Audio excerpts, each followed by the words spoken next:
पुस्तक गप्पांच्या 25व्या कार्यक्रमात आपले स्वागत. पुस्तक गप्पा हा नावाप्रमाणेच पुस्तकांबद्दलचा पॉडकास्ट. आम्ही जरी मुख्यतः निरनिराळी पुस्तकं याबद्दल गप्पा करत असलो, निरनिराळी पुस्तकं, त्याचे लेखक याबद्दल गप्पा करत असलो, तरी पुस्तक या वस्तूचं स्वरूप, पुस्तक प्रकाशन व्यवसाय, त्यातल्या खाचाखोचा आणि मुख्यतः पुस्तकांवर प्रेम करणारी माणसं याबद्दलही आम्हाला कुतूहल आहे. पपायरस प्रकाशनचे संचालक भूषण कोलते आणि श्रीपाद चौधरी यांच्याबरोबर मागच्या म्हणजे 2025च्या जानेवारीमध्ये आम्ही गप्पा केल्या होत्या. संपादन, प्रकाशन, वितरण, पुस्तक व्यवहार याबद्दलचा एक कार्यक्रम होता आणि पुस्तकांचे भौतिक रूप असा दुसरा कार्यक्रम होता. तर थोड्या जुन्या पद्धतीच्या शब्दात सांगायचं म्हटलं तर आम्ही याच मालिकेतलं पुढचं पुष्प घेऊन आपल्या पुढे येत आहोत आज. नमस्कार अभिषेक. नमस्कार नमस्कार. तर जितेंनी सांगितल्याप्रमाणे आजच्या कार्यक्रमाचे पाहुणे वॉल्डन प्रकाशनाचे अभिषेक धनगर. नमस्कार अभिषेक. नमस्कार. तर आपण सुरुवातीपासून सुरू करूया. होय. तू कधीपासून वाचतोयस? मी अगदी शाळेत असल्यापासून म्हणजे 5वी-6वीला असेल तेव्हापासून पुस्तकं वाचतोय आणि गांभीर्याने वाचतोय. म्हणजे अगदीच एखादं पुस्तक वाचलं आणि मग ते थांबलं, मग परत कधीतरी वाचलं असं नाही. तर सातत्यानं मी तेव्हापासून वाचतोय. गांभीर्याने म्हणजे? म्हणजे सातत्यानं असं मला म्हणायचं होतं. वाचन हा एक छंद म्हणून किंवा आवड म्हणून वाचतोय. म्हणजे एखादं वाचलं आणि मग सुट्ट्यांच्या दिवसात वाचलं, मग ते सोडलं. मग परत पुढच्या सुट्टीत वाचलं किंवा वेळ मिळेल तेव्हा वाचलं असं नाही. तर रोज वाचन अशा प्रकारे मी तेव्हापासून वाचतो अगदी. बरोबर. परीक्षेच्या 4थी-5वी वेळेला पासून. आईला ओरडायला लागायचं अशा अशा तऱ्हेने. हां, अगदी. हो, हो. तू म्हणजे काय वाचायचास? त्याच्यानंतर तुला पुस्तकं कोणी इंट्रोड्यूस केली? तुमच्याकडे लायब्ररीज कुठल्या होत्या का? त्याच्यानंतर तुला कोण आवडायचं? कुणाची पुस्तकं वाचायला आवडायची? फक्त मराठी वाचायचास का इंग्रजी आणि हिंदी पण वाचायचास? असं सगळं सांग नीट बयाजवार. मला फार जामच सांगतो. इंटरेस्ट. सांगतो. त्याच्या आधीची पण थोडीशी पार्श्वभूमी सांगतो. चालेल. की शाळेत असताना मी थोडासा दुःखी मुलगा होतो किंवा डिप्रेस्ड चाइल्ड होतो आणि सतत कसली तरी भीती ते मनावर वाटायची. म्हणजे अगदी शाळेतून घरी येताना, घरून शाळेतून जाताना किंवा 2 तास बाहेर खेळायला गेलो तरी कुठलीतरी म्हणजे कुठल्याही कारणाशिवायची ती अगदीच भीती म्हणजे ती काही सांगता येणार नाही. स्वतःलाही त्याचे काही उकल होणार नाही अशी काहीतरी भीती सतत वाटायची. मग ते कदाचित 6 महिने, वर्षभर तरी असेल तशी आणि त्या तेवढ्या लहान वयात. आणि ते मग कधीतरी असं झालं होतं, की मिरजेला आम्ही गेलो होतो शाळेत सगळ्यांच्या बरोबर आणि त्यावेळी एक मिनिट थांब. मी थोडं थोडं थांबवते तुला. माझा भूगोल साधारणपणे सचिन कुंडलकरांच्या जातीचा आहे, त्यामुळे मला थोडं मदत कर. तर तू मुळात कुठल्या गावचा आहेस आणि हां. मिरजेला का बरं जावं लागलं? हां, मी सांगली जिल्ह्यातलं माझं गाव आहे मालगाव नावाचं हा. आणि खेड आहे. मिरज हं. तालुक्यात मिरजेपासून पूर्वेला 10 किलोमीटरवर माझं गाव आहे.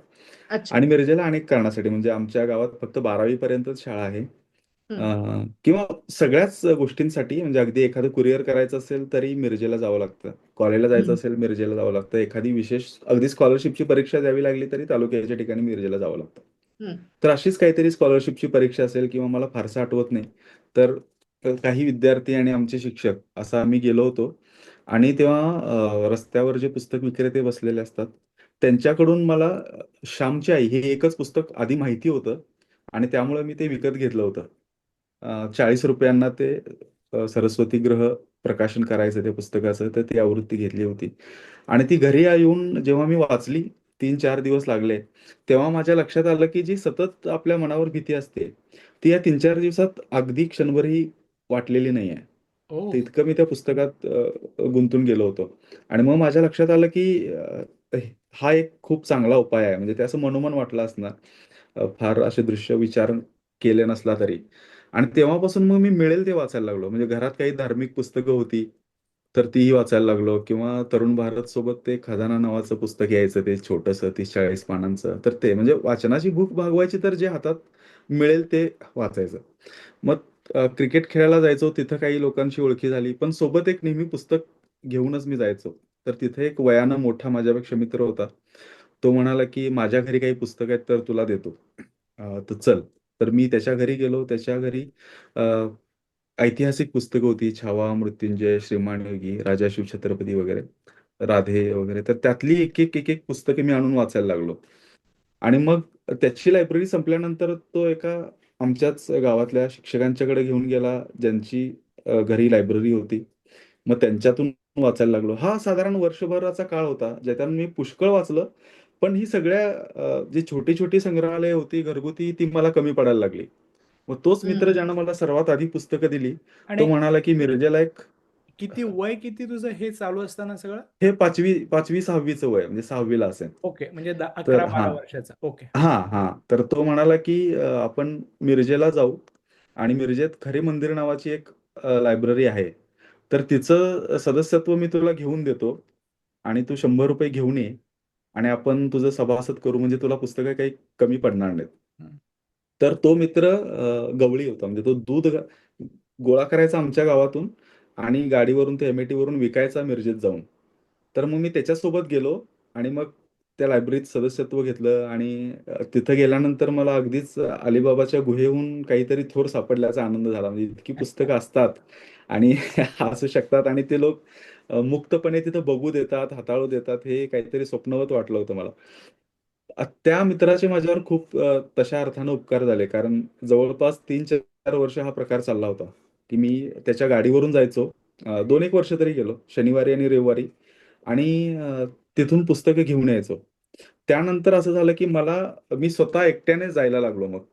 आणि मला मोशन सिकनेसचा त्रास होता. त्यामुळं मी अ, बसचा कधी प्रवास करू शकलो नाही किंवा रिक्षाचा सुद्धा प्रवास करू शकलो नाही. त्यामुळे मी आमच्या गावाहून 12 किलोमीटरवर त्या सायकलनं जायचो 9वी-10वी पासून मग.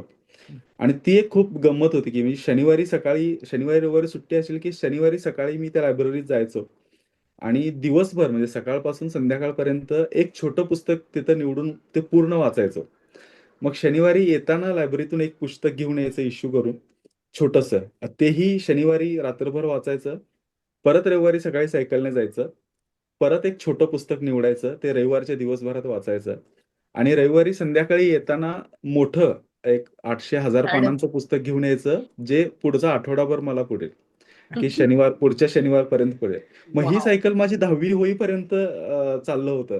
तर त्यामुळे 2 गोष्टी झाल्या. एकतर मला सायकल चालवण्याची सवय लागली चांगली लांब आणि दुसरं म्हणजे मोठी पुस्तकं वाचण्याची तयारी झाली. म्हणजे आणि चोखंदळी व्हायला लागलो. म्हणजे आता एखादं पुस्तक आवडलं नाही समजा या आठवड्यात आणलेलं, तर पुढचा शनिवारपर्यंत मला काही पर्याय नाही आहे थांबण्याशिवाय, वाट हम्म. बघण्याशिवाय. त्यामुळं हम्म. पुस्तक निवडताना अगदी खूप काळजी. चोखंदळ व्हायला आणि खूप मोठं जे आठवडाभर पुरेल सुद्धा. तर ह्या 2 खूप चांगल्या गोष्टी झाल्या. Wow! I can so relate to this. हे हे सगळं चालू असताना म्हणजे तुझ्या आई-वडिलांची काय भूमिका होती? बिनाईन हां. का हां. एन्करेजमेंट का काय?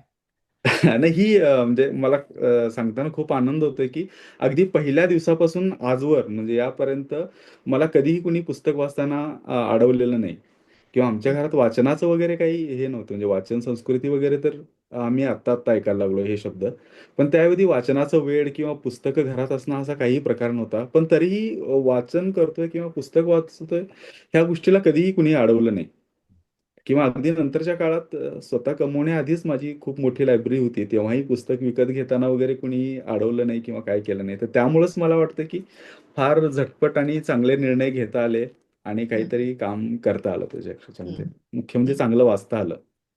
नाही, हे फारच छान आहे. म्हणजे मी मुद्दामून बिनाईन निग्लेक्ट बद्दल विचारलं कारण मला आवडणारा इथे अमेरिकन एक लेखक आहे. तो हो. तो असं म्हणतो, की I was very grateful that my parents did not encourage me. पण म्हणजे हां. म्हणजे तुम्हाला तुला त्यांनी विरोध पण केला नाही. Basically they just let you be आणि तू हो, हो. अगदी, अगदी. करता आलं. हो.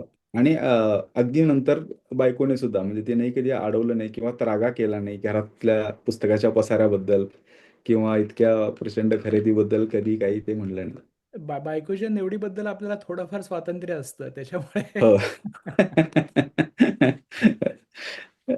ओके. अम, मग आता तुझ्या तू प्रकाशक झालास त्याच्याबद्दल ते अलीकडेच राईट. तर हां. हो. म्हणजे तू सांगतोयस तसं साधारणपणे 10-11 वर्षाचा असलं मला ॲक्चुअली तुला याच्यात कधी आत्ताच विचारतो तुला.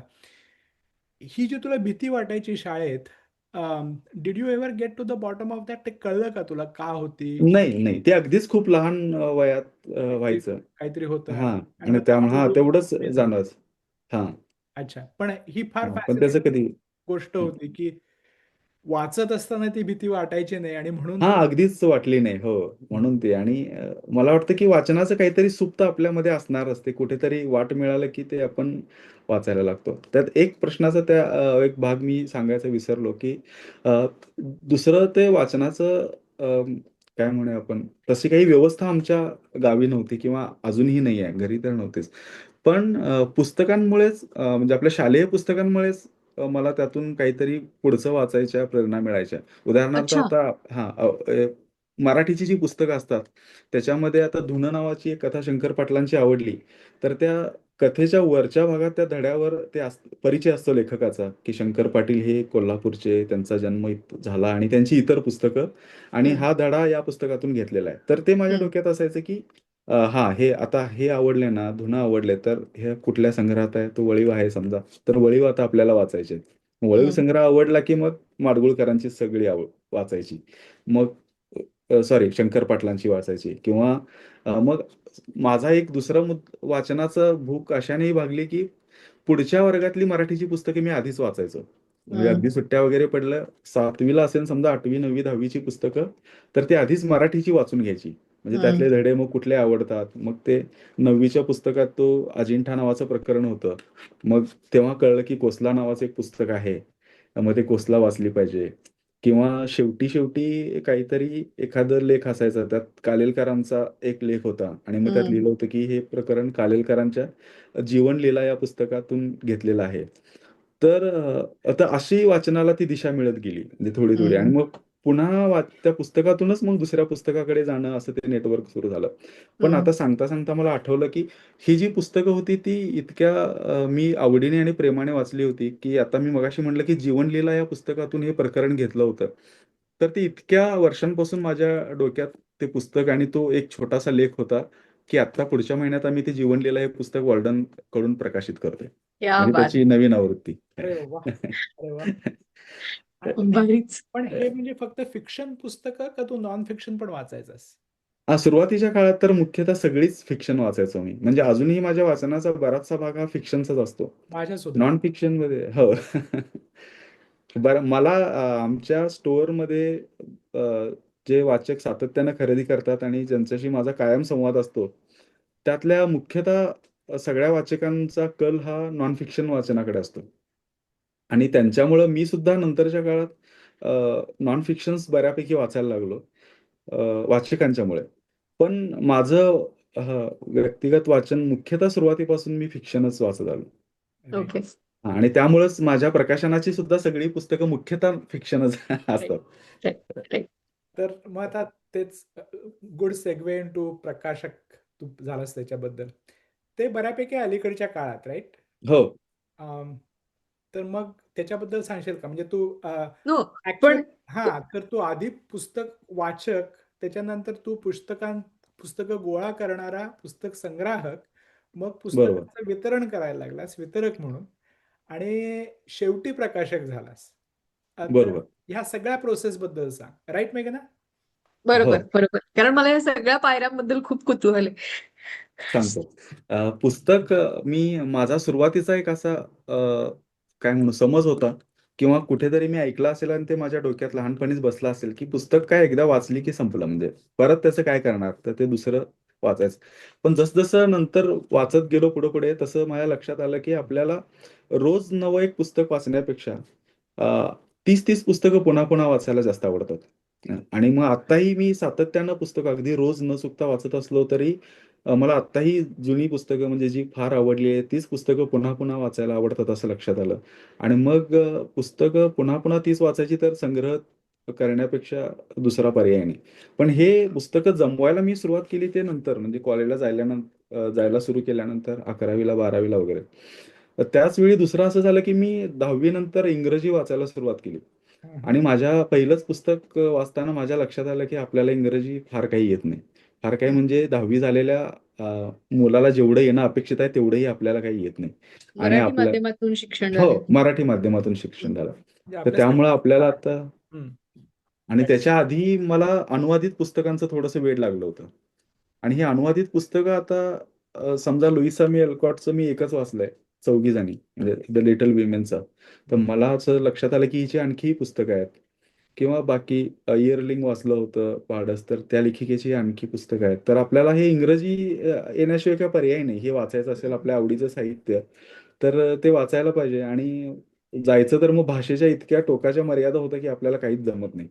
असं मग तेव्हा त्या पुस्तकांवर अगदी म्हणजे कधी शाळा कॉलेजमध्ये केला नसेल इतका अभ्यास करावा लागायचा. म्हणजे ते 4-5 डिक्शनऱ्या उघडणं, ते पेन्सिलीनं लिहून ठेवणं. मग हे काही लायब्ररीच्या पुस्तकांवर काही शक्य व्हायचं नाही. आणि पूर्ण पुस्तक वाचून झाल्यानंतर मग ती आपल्याला लक्षात यायचं की या सगळ्या प्रोसेसमध्ये आपण समजावून घेतलं, पण ते पुस्तक सलग वाचण्यातली गंमत गेली. मग ते पुन्हा एकदा ते सगळं वाचायचं. की ते यार तू हे टिपांसह सगळं किंवा फार फार फार लिहून ठेवले. मेथॉडिकली केलंस. मी पण साधारणपणे त्याच वयात वाचायला लागलो इंग्लिश. हो. पण मी नुसता म्हणजे मुसंडी मारून जेवढं जमेल तेवढं I think I made up by quantity. म्हणजे हे जे बरोबर. ते काय जेम्स हॅडली चेस, हां. वेअर इगल्स डेअर वगैरे, तो कोण ॲलिस्टर बरोबर. मॅकलिन, अलिस्टर मॅकलेनचं. Science fiction. म्हणजे हो, हो.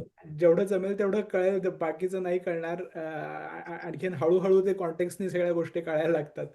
बरोबर. तू फारच मेथॉडिकली, फारच व्यवस्थितपणे शिकलास इंग्लिश, आणखीन वाचलास. हां. त्यामुळं ती संग्रह करण्याची निकळ जाणवू लागली होती. त्यामुळे सुरुवातीच्या काळात तो संग्रह सुरू झाला आणि मुख्य पुस्तकं मी विकत घ्यायला सुरुवात केली ती इंजिनिअरिंगला गेल्यानंतर. ज्यावेळी थोडेफार पैसे हातात येऊ लागले होते आणि नंतर अर्थात नोकरी करताना. पण संग्रह करणं हा मग म्हणजे बऱ्याच जणांना असं म्हणतात, की मी संग्राहक आहे, मी वाचक नाहीये. असेही बरेचसे वाचक आहेत म्हणजे. तर पण मला संग्राहक होण्याआधी मी वाचक होतो. म्हणजे प्रचंड वाचनाची भूक असणारा वाचक होतो आणि त्यामुळे संग्रह करताना मग मला मजा यायला लागली. आणि संग्रह करताना मग तुमच्यापुढं पुन्हा वेगवेगळ्या गोष्टी येतात. म्हणजे आपण जी पुस्तकं वाचतो, जे पुस्तकं आपल्याला आवडतात त्यांचा संग्रह करणं हे तर झालंच. पण आपण एक काहीतरी शिस्त लावून घेऊन संग्रह करायचा का? किंवा करायचा का म्हणण्यापेक्षा ते होतोच होतो आपल्याकडून. आपोआप. हां, मग त्यातून मग सोव्हिएत पुस्तकांचा संग्रह करण्याचं मध्ये वेड लागलं आणि हे वेड म्हणजे जवळ अजूनही ते टिकून आहे. त्यामुळं माझ्या लायब्ररीतला खूप मोठा भाग हा रादुगा प्रोग्रेस आणि फॉरेन लँग्वेज पब्लिशिंग हाऊस या मॉस्कोमध्ये प्रकाशित झालेल्या पुस्तकांचा आहे. आणि त्या पुस्तकांनी मला वाचक म्हणूनच नाही तर प्रकाशक म्हणून सुद्धा इथपर्यंत आणलेलं आहे. ते मी ओघाओघाने सांगेनच आता ओके. बोलण्यामध्ये. मग मला इतकी तसंच माझं देवदत्तची आठवण येते. तुझी आणि देवदत्तची ओळख हो, असेल ना? आहे. आणि पुस्तकं मी जेव्हा रशियन एक खरं पुस्तक मी एक लायब्ररीत वाचलं होतं, ते एका अस्सल माणसाची कहाणी. म्हणजे पहिलं पुस्तक ते. आणि मग मी त्याचाही शोध घ्यायचो, की हे पुस्तक प्रकाशित केलंय कुणी? इतकं जबरदस्त पुस्तक आहे, इतकं चांगलं आपण. आणि अनुवादित साहित्य वाचायची आवड सुद्धा त्याच पुस्तकामुळं मला लागली होती. ते रादुगा प्रकाशनानं केलेलं पुस्तक होतं सोव्हिएतचं. आणि ते लायब्ररीतूनच वाचलं होतं आणि त्याची निर्मिती वगैरे तर हा नंतरचा भाग. तो मुळात कंटेंट इतका जबरदस्त होता. पण त्यात पुन्हा इलुस्ट्रेशन्स होती, त्याची बांधणी इतकी सुंदर होती, कव्हर सुंदर होतं. त्यामुळं मला त्या 2 गोष्टी झाल्या. परत मला आठवलं म्हणून सांगतोय, की हे सुद्धा पुस्तक आम्ही आता रिप्रिंट करतोय पुढच्या महिन्यात क्या वर्ल्ड बात. पब्लिकेशन कडूनच. तर हे एक एक वेळ झाला आणि ते बरीच वर्ष पुरलं. तसंच मध्यंतरी अभिजात चिनी पुस्तकांचं वेड लागलं. तिबेटन क्लासिक्स पुस्तकांचं वेड लागलं. मग बौद्ध साहित्याचं वेड लागलं. मग बौद्ध त्रिपिटकातली 55 पुस्तकं. पण ती फक्त मिळवणंच नाही, तर मग ती व्यवस्थित वाचणं, शिस्तबद्ध पद्धतीनं नोट्स काढणं. मग मध्येच बायबलचा अभ्यास करण्याची हुक्की आली. मग त्याची एक वेगवेगळी 50 एक एडिशन्स. मग बायबलच्या प्रत्येक चॅप्टरवर पुस्तक आहेत. म्हणजे बायबलचं जेनेसिस नावाचं जे चॅप्टर आहे, त्याच्यावर मेकार्थी असं काहीतरी लेखक आहे, त्यानं 12 व्हॉल्यूम्स लिहिलेत पहिल्याच चॅप्टरवर. तर अशा पुस्तकांचा संग्रह करणं, मग आता ती वाचून नाही होत. पण ती संग्रहात नसणं हे काही पटत नाही. तर असा संग्रह वेगवेगळ्या अंगाने मग वाढत गेला. मग नंतरच्या काळात तर फक्त काही पुस्तकं कव्हरसाठीच विकत घेणं, कव्हर सुंदर आहे म्हणून विकत घेणं. काही पेंग्विन सारख्या संस्थांनी त्यांच्या कॅटलॉगची पुस्तकं केलीत आणि ती हजार हजार पानांची पुस्तकं आहेत. तर तशा कॅटलॉग्स मग गोळा करणं, मग अशा पद्धतीनं तो संग्रह आता वाढत गेला. हम्म. वाव. तुला संग्रह घरात पुस्तकं ठेवायला जागा पुरते का? गावाच्या घरात होते, गावाकडच्या घरात, पुण्यातल्या घरात नाही पुण्याकडच्या घरात ती नाही परत. हे पुस्तकं आणता सुद्धा आलेली नाही आहेत माझी. प्रत्येक हम्म. वेळी गावी जाताना 4 बॉक्सेस भरून तिकडे घेऊन जाणं आणि नवी 4 बॉक्स भरून घेऊन येणं. तर असा उपद्व्याप करावा लागतो. बरोबर बरोबर. तर तू आता वाचक तर आणि संग्राहक याबद्दल बोललास, तर आता वितरक आणि प्रकाशक याबद्दल बोल. हो, हा, म्हणजे तू या पुस्तकं विकायला कसं काय लागलास? हां, अगदीच बरोबर. ह्या सगळ्या गोष्टी वाचनातूनच आपसुकपणे घडत गेलेल्या गोष्टी आहेत. म्हणजे त्यावेळी आपण ते निर्णय घेतच असतो. पण मला असं वाटतं, की या वाचनाच्या आवडीमुळे काही निर्णय आपसूक घेणं भाग पडलं. म्हणजे वाचन आणि संग्रह माझा खूप चालूच होता. या दरम्यान झालं असं, की आणि माझ्या अवतीभोवतीच्या सगळ्यांनाच ते माहिती होतं, की हा माणूस काय सतत वाचतच असतो. दुसरं काही करतच नाही. म्हणजे एकतर पोटापाण्याचा उद्योग आणि त्यानंतर सतत वाचत असतो. तर मी इंजिनिअरिंग कॉलेजमध्ये जेव्हा शिकवायचो, तेव्हा माझा एक विद्यार्थी म्हणाला, की "सर, आमच्या शेजारी एक काका आहेत, वयस्कर आहेत आणि त्यांना त्यांची लायब्ररी द्यायची आहे किंवा विकायची आहे. तर तुम्हाला त्यात इंटरेस्ट आहे का? तर मी तुम्हाला त्यांच्याकडे घेऊन जातो." आणि मी म्हटलं, की "मग त्याला चल आपण जाऊ, भेटू त्यांना आणि मग बोलू." आणि त्यांच्याकडं गेल्यानंतर माझ्या लक्षात आलं, की यांच्याकडे खूप चांगली आणि वाटवे नावाचे मिरजेचे गृहस्थ होते. खूप चांगली, उत्तम पुस्तकं आहेत. त्यातली फार तर फार 100 पुस्तकं माझ्या कामाची आहेत. पण ही 1000-2000 पुस्तकांची लायब्ररी अतिशय चांगली आहे. ह्यातलं जी पुस्तकं आहेत, त्या प्रकारची पुस्तकं मी कधी वाचेन, नाही वाचेन मला माहिती नाही. पण ही पुस्तकं चांगली आहेत. मी त्यांना म्हटलं, की यातली 100-1 पुस्तकं मला हवी आहेत. तर ते म्हणाले, की "नाही, तुम्ही एक एक पैसे मिनिट. तुम्हाला जमतील तेवढीच घ्या. पण हा ओके. पसारा सगळा घेऊन जावा. अभिषेक, तुम्ही हां. तू म्हणालास की 100 एक तुला पाहिजेत, पण बाकीची चांगली पुस्तकं आहेत. तर म्हणजे चांगली हो. म्हणजे काय? चांगली म्हणजे काही ऐतिहासिक पुस्तकं होती, काही पौराणिक पुस्तकं होती. कसात सारीत सारखे खंड मी पहिल्यांदा तिथं पाहिले अच्छा. आणि हां आणि ते म्हणजे दुर्गाबाईंनी संपादित केले. दुर्गाबाईंनी संपादित केलेलं. हा. तर त्याची पहिली आवृत्ती हम्म. तिथं दिसली किंवा अरेबियन नाईट्सचा मी वाचलं होतं, पण त्याचा पूर्ण व्हॉल्यूम्स नव्हते तिथं. आमच्या लायब्ररीत होतं तो अदला-मधला एखाद दुसरा खंड होता आणि दान शिकरेंनी केलेलं याचं भाषांतर होतं डॉन किहोतेचं. किहोतेचा. हा. हां, तर तेही मला तिथंच पहिल्यांदा दिसलं. अशी बरीचशी पुस्तकं होती जी माझ्या आवडीची होती. पण माझ्या आवडीच्या बाहेरची खूप सुंदर तिथं पुस्तकं होती आणि ते पहिल्या आवृत्त्या वगैरे होत्या. तर त्यामुळं यात ज्यांना रस आहे त्यांना तर ती खूपच आवडतील असं वाटलं होतं. त्यामुळं मी त्यांना तयारी दाखवली, की मी ही सगळी लायब्ररी घेईन. आणि तोवर Facebookवर वगैरे आलोच होतो. तर म्हणलं, की समविचारी मित्रांना ज्यांना वाचनाची आवड आहे, त्यांना ते आपण देऊ आणि हे करू. आपल्याला काही ती फार जागा अडवणार नाहीत, ती नको असलेली पुस्तकं सुद्धा. तसं करू. मग ती पुस्तकं पूर्ण घेतल्यानंतर झालं असं, की मित्रांना फोटो पाठवायचो त्या पुस्तकांचे आणि यातून काय-काय हवं आहे तुम्हाला सांगा. पण बाकीच्या मुंबईच्या मित्रांना जागेची समस्या असते. तर ते 2 सांगायचे किंवा 4 सांगायचे, की ही 3-4 पाठवून दे. दुसरा मित्र सांगायचा, की हे 1-2 पाठवून दे. तर झालं असं, की त्या सगळ्यांना तीच ती पुस्तकं एकतर हवी असायची आणि असं 2-2, 4-4 देऊन काही संपणार नाही असं लक्षात आलं. तर माझा Facebookवरचाच एक मित्र सिद्धार्थ गायकवाड, त्याच्याशी मी चर्चा केली, की आणि तो म्हणाला, की "आपण एक काम करू, एक Facebookवर पेज काढू. ही पुस्तकं तुझी विकून टाकू, अगदी फुकट द्यायला नको आणि ती विकली, की आपण ते पेज बंद करून टाकू." तर मी लगेच त्याला होकार कळवला आणि म्हटलं, की "आपण हे चालू करू." आणि मग हम्म. ती पुस्तकं जी आम्हाला नको होती, ती मग आम्ही Facebookवर मी आणि सिद्धार्थनं विकायला सुरू केली. म्हणजे मी हम्म. फक्त ते लिस्ट बनवून द्यायचो आणि बाकीचं पुढचं सगळं सिद्धार्थ बघायचा.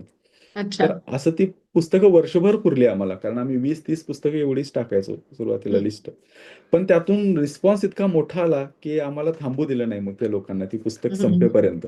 आणि मग हम्म. आपोआप दुसरे ज्यांना आपली लायब्ररी द्यायची आहे, पुस्तकं कमी करायची आहेत किंवा जुन्या पुस्तकांचे विक्रेते आहेत. काही बंद होत असलेली दुकानं होती. हे सगळे या वर्षभरादरम्यान आम्हाला कॉन्टॅक्ट करू लागले आणि आमची पुस्तकं घ्या, द्या. हे कुठल्या सालाबद्दल बोलतोय आपण? हे कोरोना सुरू झाला होता त्याबद्दलचं, अच्छा, म्हणजे तेव्हाचं. 20 20 हां, किंवा 21. 20 मध्ये 20-21 मध्ये हे सुरू झालं. तर त्यानंतर झालं असं, की आम्ही तोपर्यंत जी पुस्तकं होती सुरुवातीच्या काळात ती थोडी दुर्मिळ होती. म्हणजे मला लायब्ररी मिळाली ती आणि मी काही ठिकाणांहून मिळालेली. नंतर आमच्या लक्षात आलं, की जुनीच पुस्तकं आम्ही विकायचो त्यावेळी, की दुर्मिळ पुस्तकांबरोबरच जुन्या पुस्तकांनाही लोक विचारतायत आणि खूप मागणी आहे. अशी पुस्तकं जी आता बाजारात मिळतायत ती प्रिंटमध्ये आहेत. पण ती लोकांपर्यंत पोहोचत नसावीत किंवा काय, तर एका अवेलेबल असलेल्या पुस्तकांना इतकी मागणी काय येते असा आम्ही विचार करायचो. मग आम्ही म्हणलं, हम्म, की ही अवेलेबल मार्केटमध्ये तर आपण जुन्यापेक्षा नवी सुद्धा विकू. हम्म, मग आम्ही काही प्रकाशकांना संपर्क केला. मौजेला, मुख्यतः वर्धाला केला. हम्म, वर्धा प्रकाशन, मौज, मेहता, मधुश्री हम्म, या लोकांना संपर्क करून त्यांची नवी पुस्तकं विकायला लागलो. आणि हम्म, पहिल्यांदाच जेव्हा आम्ही नव्या पुस्तकांची लिस्ट शेअर केली Facebookवर, त्यावेळी आमच्या हम्म. लक्षात आलं. त्याच्या आधी आम्ही आठवड्याला एक लिस्ट संपली, की 20 एक पार्सल आमचे तयार व्हायचे आणि आनंद व्हायचा, की आपण 20 पार्सल आता पुस्तकांचे पाठवतोय. पण नवी पुस्तकं जेव्हा विकायला चालू केली आणि पहिलीच लिस्ट लावली, त्यावेळी ती आम्ही पुस्तकं सगळी असं रूमवर पसरून ठेवली होती पार्सल, की एवढे पार्सल आज आपण पाठवणार आहे. म्हणजे आत्ता या क्षणी आम्ही तो आता ढीग लावतो. तो पूर्ण भिंत व्यापेल इथपर्यंत. पण वाव. त्यावेळी ती खूप गंमत आणि मजा वाटली होती. त्यामुळं ते आमचा जो सुरुवातीचा विचार होता, की ही जी पुस्तकं आहेत ती जुनी आपली संपली, की आपण बंद करू. तर ते काय आम्हाला वाचकांनी बंद करू दिलं नाही. तर वाव. त्यामुळं ते स्टोअर चालू राहिलं 20 नंतर आणि ते आता त्याचं प्रकाशन सुद्धा झालं. त्यात ही मध्ये पण हां. बोल बोल बोल, सॉरी हां, अडवत नाही, तुझं झालं. दुसरं असं होतं, की माझं अतिशय आवडतं पुस्तक वॉल्डन. तर त्याचं नाव मी स्टोअरला पण दिलं होतं आणि त्या पुस्तकाच्या जमेल तितक्या प्रती मी विकत घ्यायचो. म्हणजे 3, 4, 5, 10 जे असेल ते आणि आमचे मित्रसुद्धा ते तेवढे घ्यायचे. मग आमच्या लक्षात आलं, की अशी अनेक पुस्तकं आहेत जी वाचकांना हवी आहेत आणि वाचकांचा एक कल सुद्धा कळत गेला. त्याच दरम्यान कधीतरी एका दिवाळी अंकात प्रसाद पत्कीनं भाषांतर केलेले 2-3 छोटे लेख मी वाचले होते. ते प्रसाद हरमनिसेच्या पत्की म्हणजे रेणुप्रसाद हां, पत्की रे. रेणुप्रसाद पत्की. हो. तर त्याचे त्यानं भाषांतर केलेले 2-3 लेख वाचले आणि मला इतका आनंद झाला की मी म्हणलं की हे कुणीतरी प्रकाशन करायला पाहिजे. मग मी 3-4 प्रकाशकांना जे मी ओळखत होतो, पुस्तकं विकत घेण्याच्या प्रक्रियेतून, तर त्यांना सगळ्यांना पाठवलं. रेणुप्रसादचा नंबर पाठवला, ते भाषांतराचे नमुने पाठवले आणि ते सगळ्यांना सांगायला सुरुवात केली की हे पुस्तक तुम्ही करा. हे खूप महत्त्वाचं आहे, खूप चांगलं आहे आणि ते आता मिळत नाही कुठे. तर सगळ्यांनी हो, हो, हो म्हणलं, पण ते कुणी केलं नाही. मग माझ्या लक्षात आलं, की अशी पुस्तकं कुणीही आता करणार नाही आणि मग आपण करू. म्हणून मग मी रेणुप्रसादला सांगून ठेवलं, की हे पुस्तक पुढे-मागे मला करायला आवडेल आणि ते मी करेन. त्याच्यानंतर मग तो प्रकाशनाचा हे आला. पण गावी राहून मला प्रकाशन करणं शक्य नव्हतं. म्हणजे एकही गोष्ट माहिती नव्हती. प्रकाशन म्हणजे काय असतं? ही गोष्टच मला माहिती नव्हती. म्हणजे पुस्तक छापून घेणं, त्याच्या आधी तो लेआउट लावावा लागतो आणि तो वेगळा माणूस लावतो. मला आपलं वाटायचं, की Wordमध्ये आपण टाइप करायचं आणि त्याची PDF करून वगैरे द्यायची तसं काहीतरी. पण ते सगळ्या गोष्टी समजाव्यात किंवा रेणुप्रसादचाही मी फॉलोअप घ्यायचो तेव्हा मला कळायचं, की आपल्याला कुणी सिरियसली घेत नाहीये. कारण सांगली कुठे, मग त्यातून ते मालगाव नावाचं गाव कुठे आणि आता अनुवादक असेल तर तो सोलापुरात कधी आहे, कधी पुण्यात आहे. तर आपल्याला प्रत्यक्ष भेटल्याशिवाय किंवा बोलल्याशिवाय काही होणार नाही. म्हणून मग तेव्हा आम्ही दुसरा एक निर्णय घेतला प्रकाशन सुरू होण्याच्या आधी, की आपण पुण्याला जाऊ आणि हम्म, तिथून ह्या गोष्टी करू, म्हणजे आपल्याला काहीतरी गती मिळेल. आणि मग हम्म, आम्ही पुण्याला शिफ्ट झालो. 1 वर्ष पुन्हा पुस्तक वितरणाचंच काम केलं आणि मग ते पुस्तक जे मी 10 एक प्रकाशकांना सुचवलं होतं आणि कुणीही त्यात इंटरेस्ट दाखवला नाही. तेच पुस्तक पहिल्यांदा प्रकाशन करायचं म्हणून थांबलं. त्याच्या आधी वॉल्डन बुक स्टोअरचं नाव बऱ्यापैकी झालं होतं आणि बऱ्याच महाराष्ट्रातल्या वाचकांपर्यंत पोहोचलं होतं आणि आम्ही प्रकाशन सुरू करणार अशी घोषणा सुद्धा 1 वर्ष आधी केली होती. त्यामुळं मध्यंतरी काळात आम्हाला बरेच लेखक अप्रोच झाले होते आणि हम्म, हे आमचं पुस्तक करा वगैरे म्हणाले होते. पण मला पहिलं पुस्तक तेच करायचं होतं, भटकंती, जे हम्म, रेणुप्रसादनं केलं. हम्म, पण त्यासाठी मग पुन्हा ते भाषांतर रेणुप्रसादलाही त्यावेळी वेळ नव्हता. तर पुन्हा फक्त त्या पुस्तकाच्या कामासाठी आम्ही 1 वर्ष थांबलो आणि मग एप्रिल 24ला आम्ही ते पुस्तक प्रकाशन केलं आणि हे म्हणजे मला पुन्हा आता सांगताना आनंद वाटतोय, की 10-12 लोकांनी त्या पुस्तकाला रिजेक्ट केलं होतं. म्हणजे कुणी केलं नाही आणि मी स्वतःच त्यांच्या मागे लागलो होतो, की करा म्हणून. पण त्या 2च वर्षात म्हणजे आता एप्रिलला बरोबर 2 वर्ष होते, की आता आम्ही 6वी आवृत्ती त्याची मेमध्ये प्रकाशित करतोय आणि प्रत्येक आवृत्ती 1000 कॉपीची होती. वाव! म्हणजे हे म्हणजे हर्मन हेसेचं राइट? हा, हर्मन हेसेचं भटकंती आहे पुस्तक. Right, right. त्याचं सिद्धार्थ वाचलंय मी. ते हो, ते हो. त्याचा पण अनुवाद झालेला आहे मराठीत. तो चांगला आहे की? झालेलं आहे. त्याची 6-7 भाषांतरं झालेली आहेत मराठीत. हो का? अच्छा. हो, सिद्धार्थची 6-7 तरी भाषांतर आहेत. एक चांगलं भाषांतर त्र्यंबी सरदेशमुखांनी सुद्धा त्याचं केलंय. राईट. मला तेच माहितीये, हो. बाकीच्याबद्दल नाही. हो, हो. उल्का राऊतांनी सुद्धा एक केलंय. अच्छा. जाधव म्हणून एक होते, त्यांनी केलंय. हं. एक तडफळेंनी केलंय. आणखी 1-2 आहेत भाषांतर. अच्छा. हो. ते पण पुस्तक मी दोनदा एक तर वाचलं. पण हे प्रकाशन व्यवसाय सुरू केलास तू, ती पण एक हो, मोठी जोडी होती. पण बरोबर. त्याच्या आधी डिस्ट्रीब्युशन करताना तुझी स्वतःची कुठलीही वेबसाईट नाही. नाही. तू तसंच कुठलं दुकान नाही जिथे फिजिकल लोक पुस्तकं येऊन खरेदी करू शकतील. हं. आणि फक्त एक सिद्धार्थ बरोबर सुरू केलेलं एक फेसबुकवरचं पान. बरोबर, आणि तू असं म्हणतोस की महाराष्ट्रभरातले आणि महाराष्ट्राच्या बाहेरचे पण वाचक जोडले गेले. म्हणजे बरोबर. काय? याच्याबद्दलचे काही सांगण्यासारखे अनुभव आहेत का? तुला कोण भेटलं? कोणाशी दोस्त्या झाल्या? त्याच्यातनं काय मिळालं? हे पण सांग. सांगतो. हां. पुस्तक विक्रीला आम्ही सुरुवात केली, त्यावेळी आम्हाला असं वाटायचं, की आपण फक्त Facebookवर विकतो. म्हणजे सुरुवातीच्या काळात तर WhatsAppवरही नाही, फक्त Facebookवर विकायचो. तर याला व्यवसाय म्हणता येईल का? किंवा याला कसं म्हणायचं? म्हणजे याला कोण सिरियसली घेईल? तुमचं काय आहे? कुठून पुस्तकं विकता? तुमची काय वेबसाईट आहे? काय लिंक द्या, असं लोक म्हणायचे. म्हणजे आम्ही सांगितलं, "तुम्ही काय करता?" तर आमचं एक पुस्तकांचं दुकान आहे. तर कुठे आहे दुकान? तर दुकान नाही, फक्त आमचं ऑनलाईन आहे. ऑनलाईन आहे तर कुठं आहे? वेबसाईट तुमचं द्या. तर आम्ही म्हणायचो आमचं Facebookवर पेज आहे. म्हणजे "अरे Facebookवर आहे? अच्छा, बरं मग घेतात का लोक Facebookवर?" असं. तर त्यानंतर आम्ही सिरियसली विचार करायला लागलो होतो. म्हणजे एक बाजू त्याची अशीही होती, की कुठल्याही दुकानातून विक्री होणार नाही इतकी पुस्तकं आमच्या Facebookच्या पेजवरून जात होती. राइट. पण त्याला दुसरी बाजू होती, की Facebook पेजवरून पुस्तक विक्री म्हणजे हे काहीतरी गमती-जमतीचाच आनंदी आनंद प्रकार हां, आहे. याला कोणी काय फार सिरियस घेत नाही. सिरियसली घेणार नाही, हाही प्रकार बरोबर. होता. नंतर मी जेव्हा नव्या पुस्तकांमध्ये उतरलो आणि प्रकाशकांशी बोलायला सुरुवात केली किंवा थोडंसं वेगळ्या मोठ्या स्तरावर हे काम नेलं, त्यावेळी आमच्या लक्षात आलं, की काही-काही पुस्तकांच्या म्हणजे उदाहरणार्थ वॉल्डन काठी विचार विहार 300-300, 400-400 कॉपीज आम्ही विकल्या.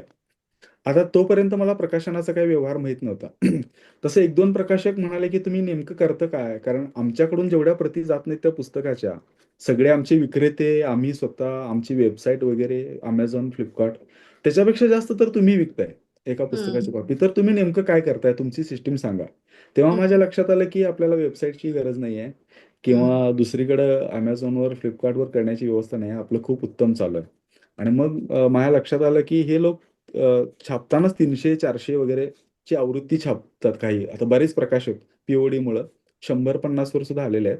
आणि आपणच जर 300-400 विकत असू एखादं चांगलं पुस्तकाचं, तर आपण स्वतःच पुस्तक का छापू नये आणि आपणच का प्रकाशन करू नये?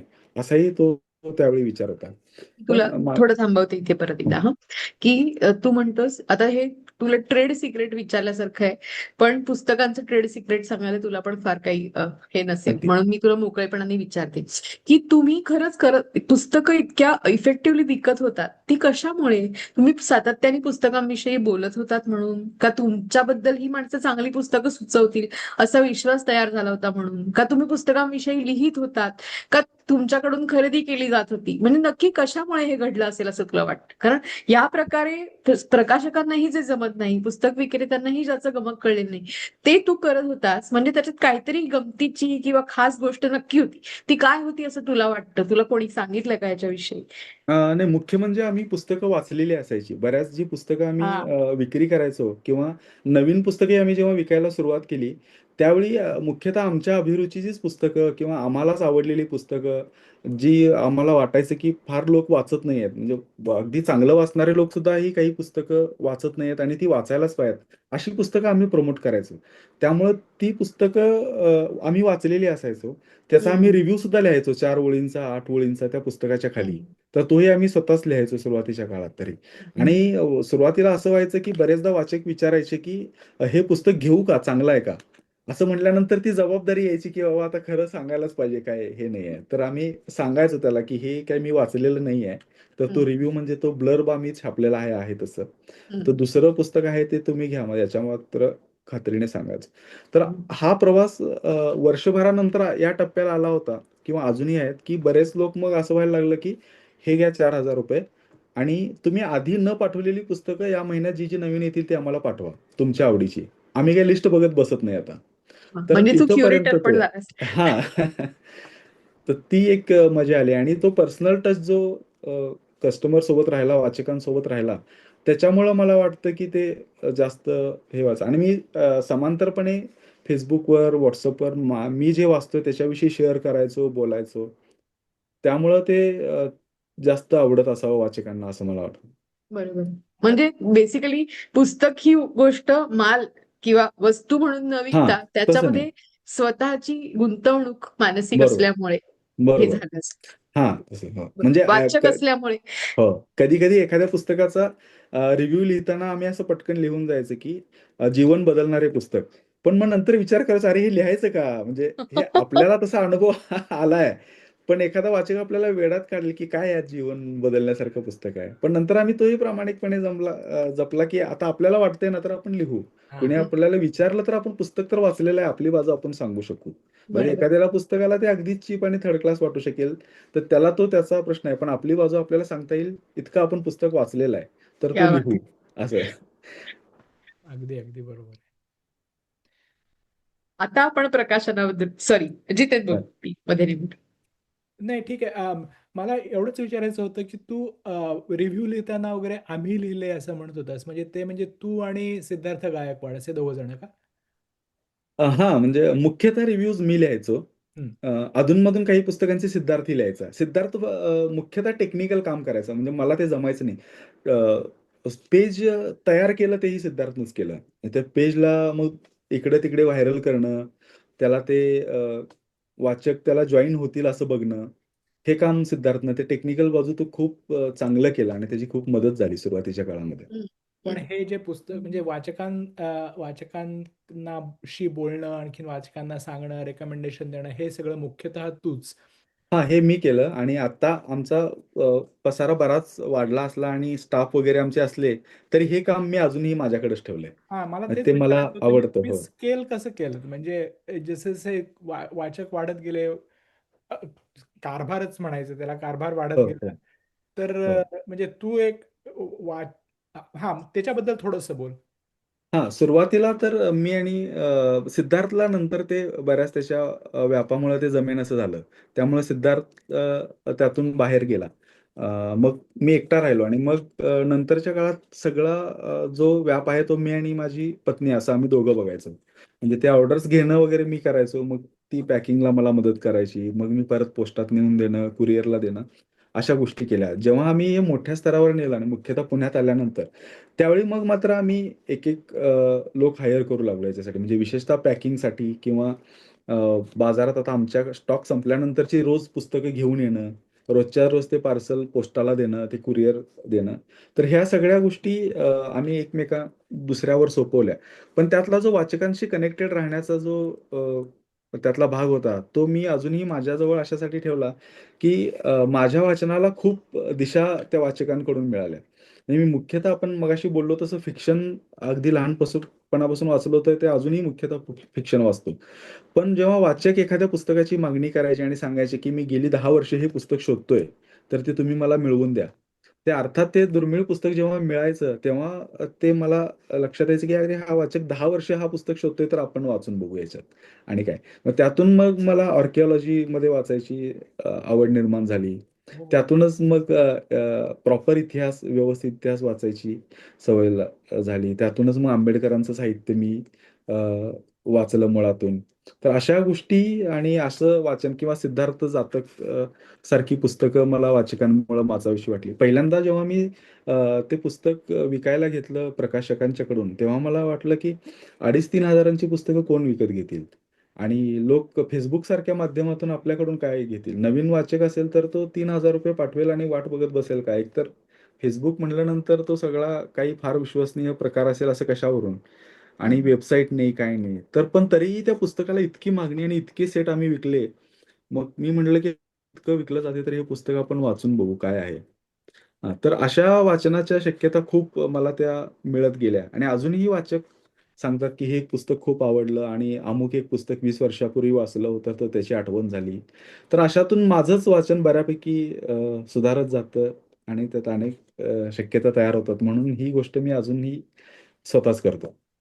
म्हणजे हे खऱ्या अर्थाने देवाणघेवाण आहे बेसिकली. हो, हो, हो. अगदीच. म्हणजे मी आर्किओलॉजीची पुस्तकं कधी वाचेन असं मला आयुष्यात वाटलं नव्हतं. पण त्याचीच एक स्वतंत्र लायब्ररी होईल इतकी पुस्तकं माझ्याकडे आहे. वा. मला ऍक्च्युली याच्यावरनं एक कल्पना सुचली ती म्हणजे हे म्हणजे भारताचा इतिहास आणि आर्किओलॉजी याच्याबद्दलची पुस्तकं आम्ही पण सध्या वाचतोय. त्याच्यावरनं बोला. मला लक्षात आलं की तू निरनिराळ्या विषयांबद्दल खोल जाऊन बरीच पुस्तकं त्याच्यावरती वाचलेली आहेस.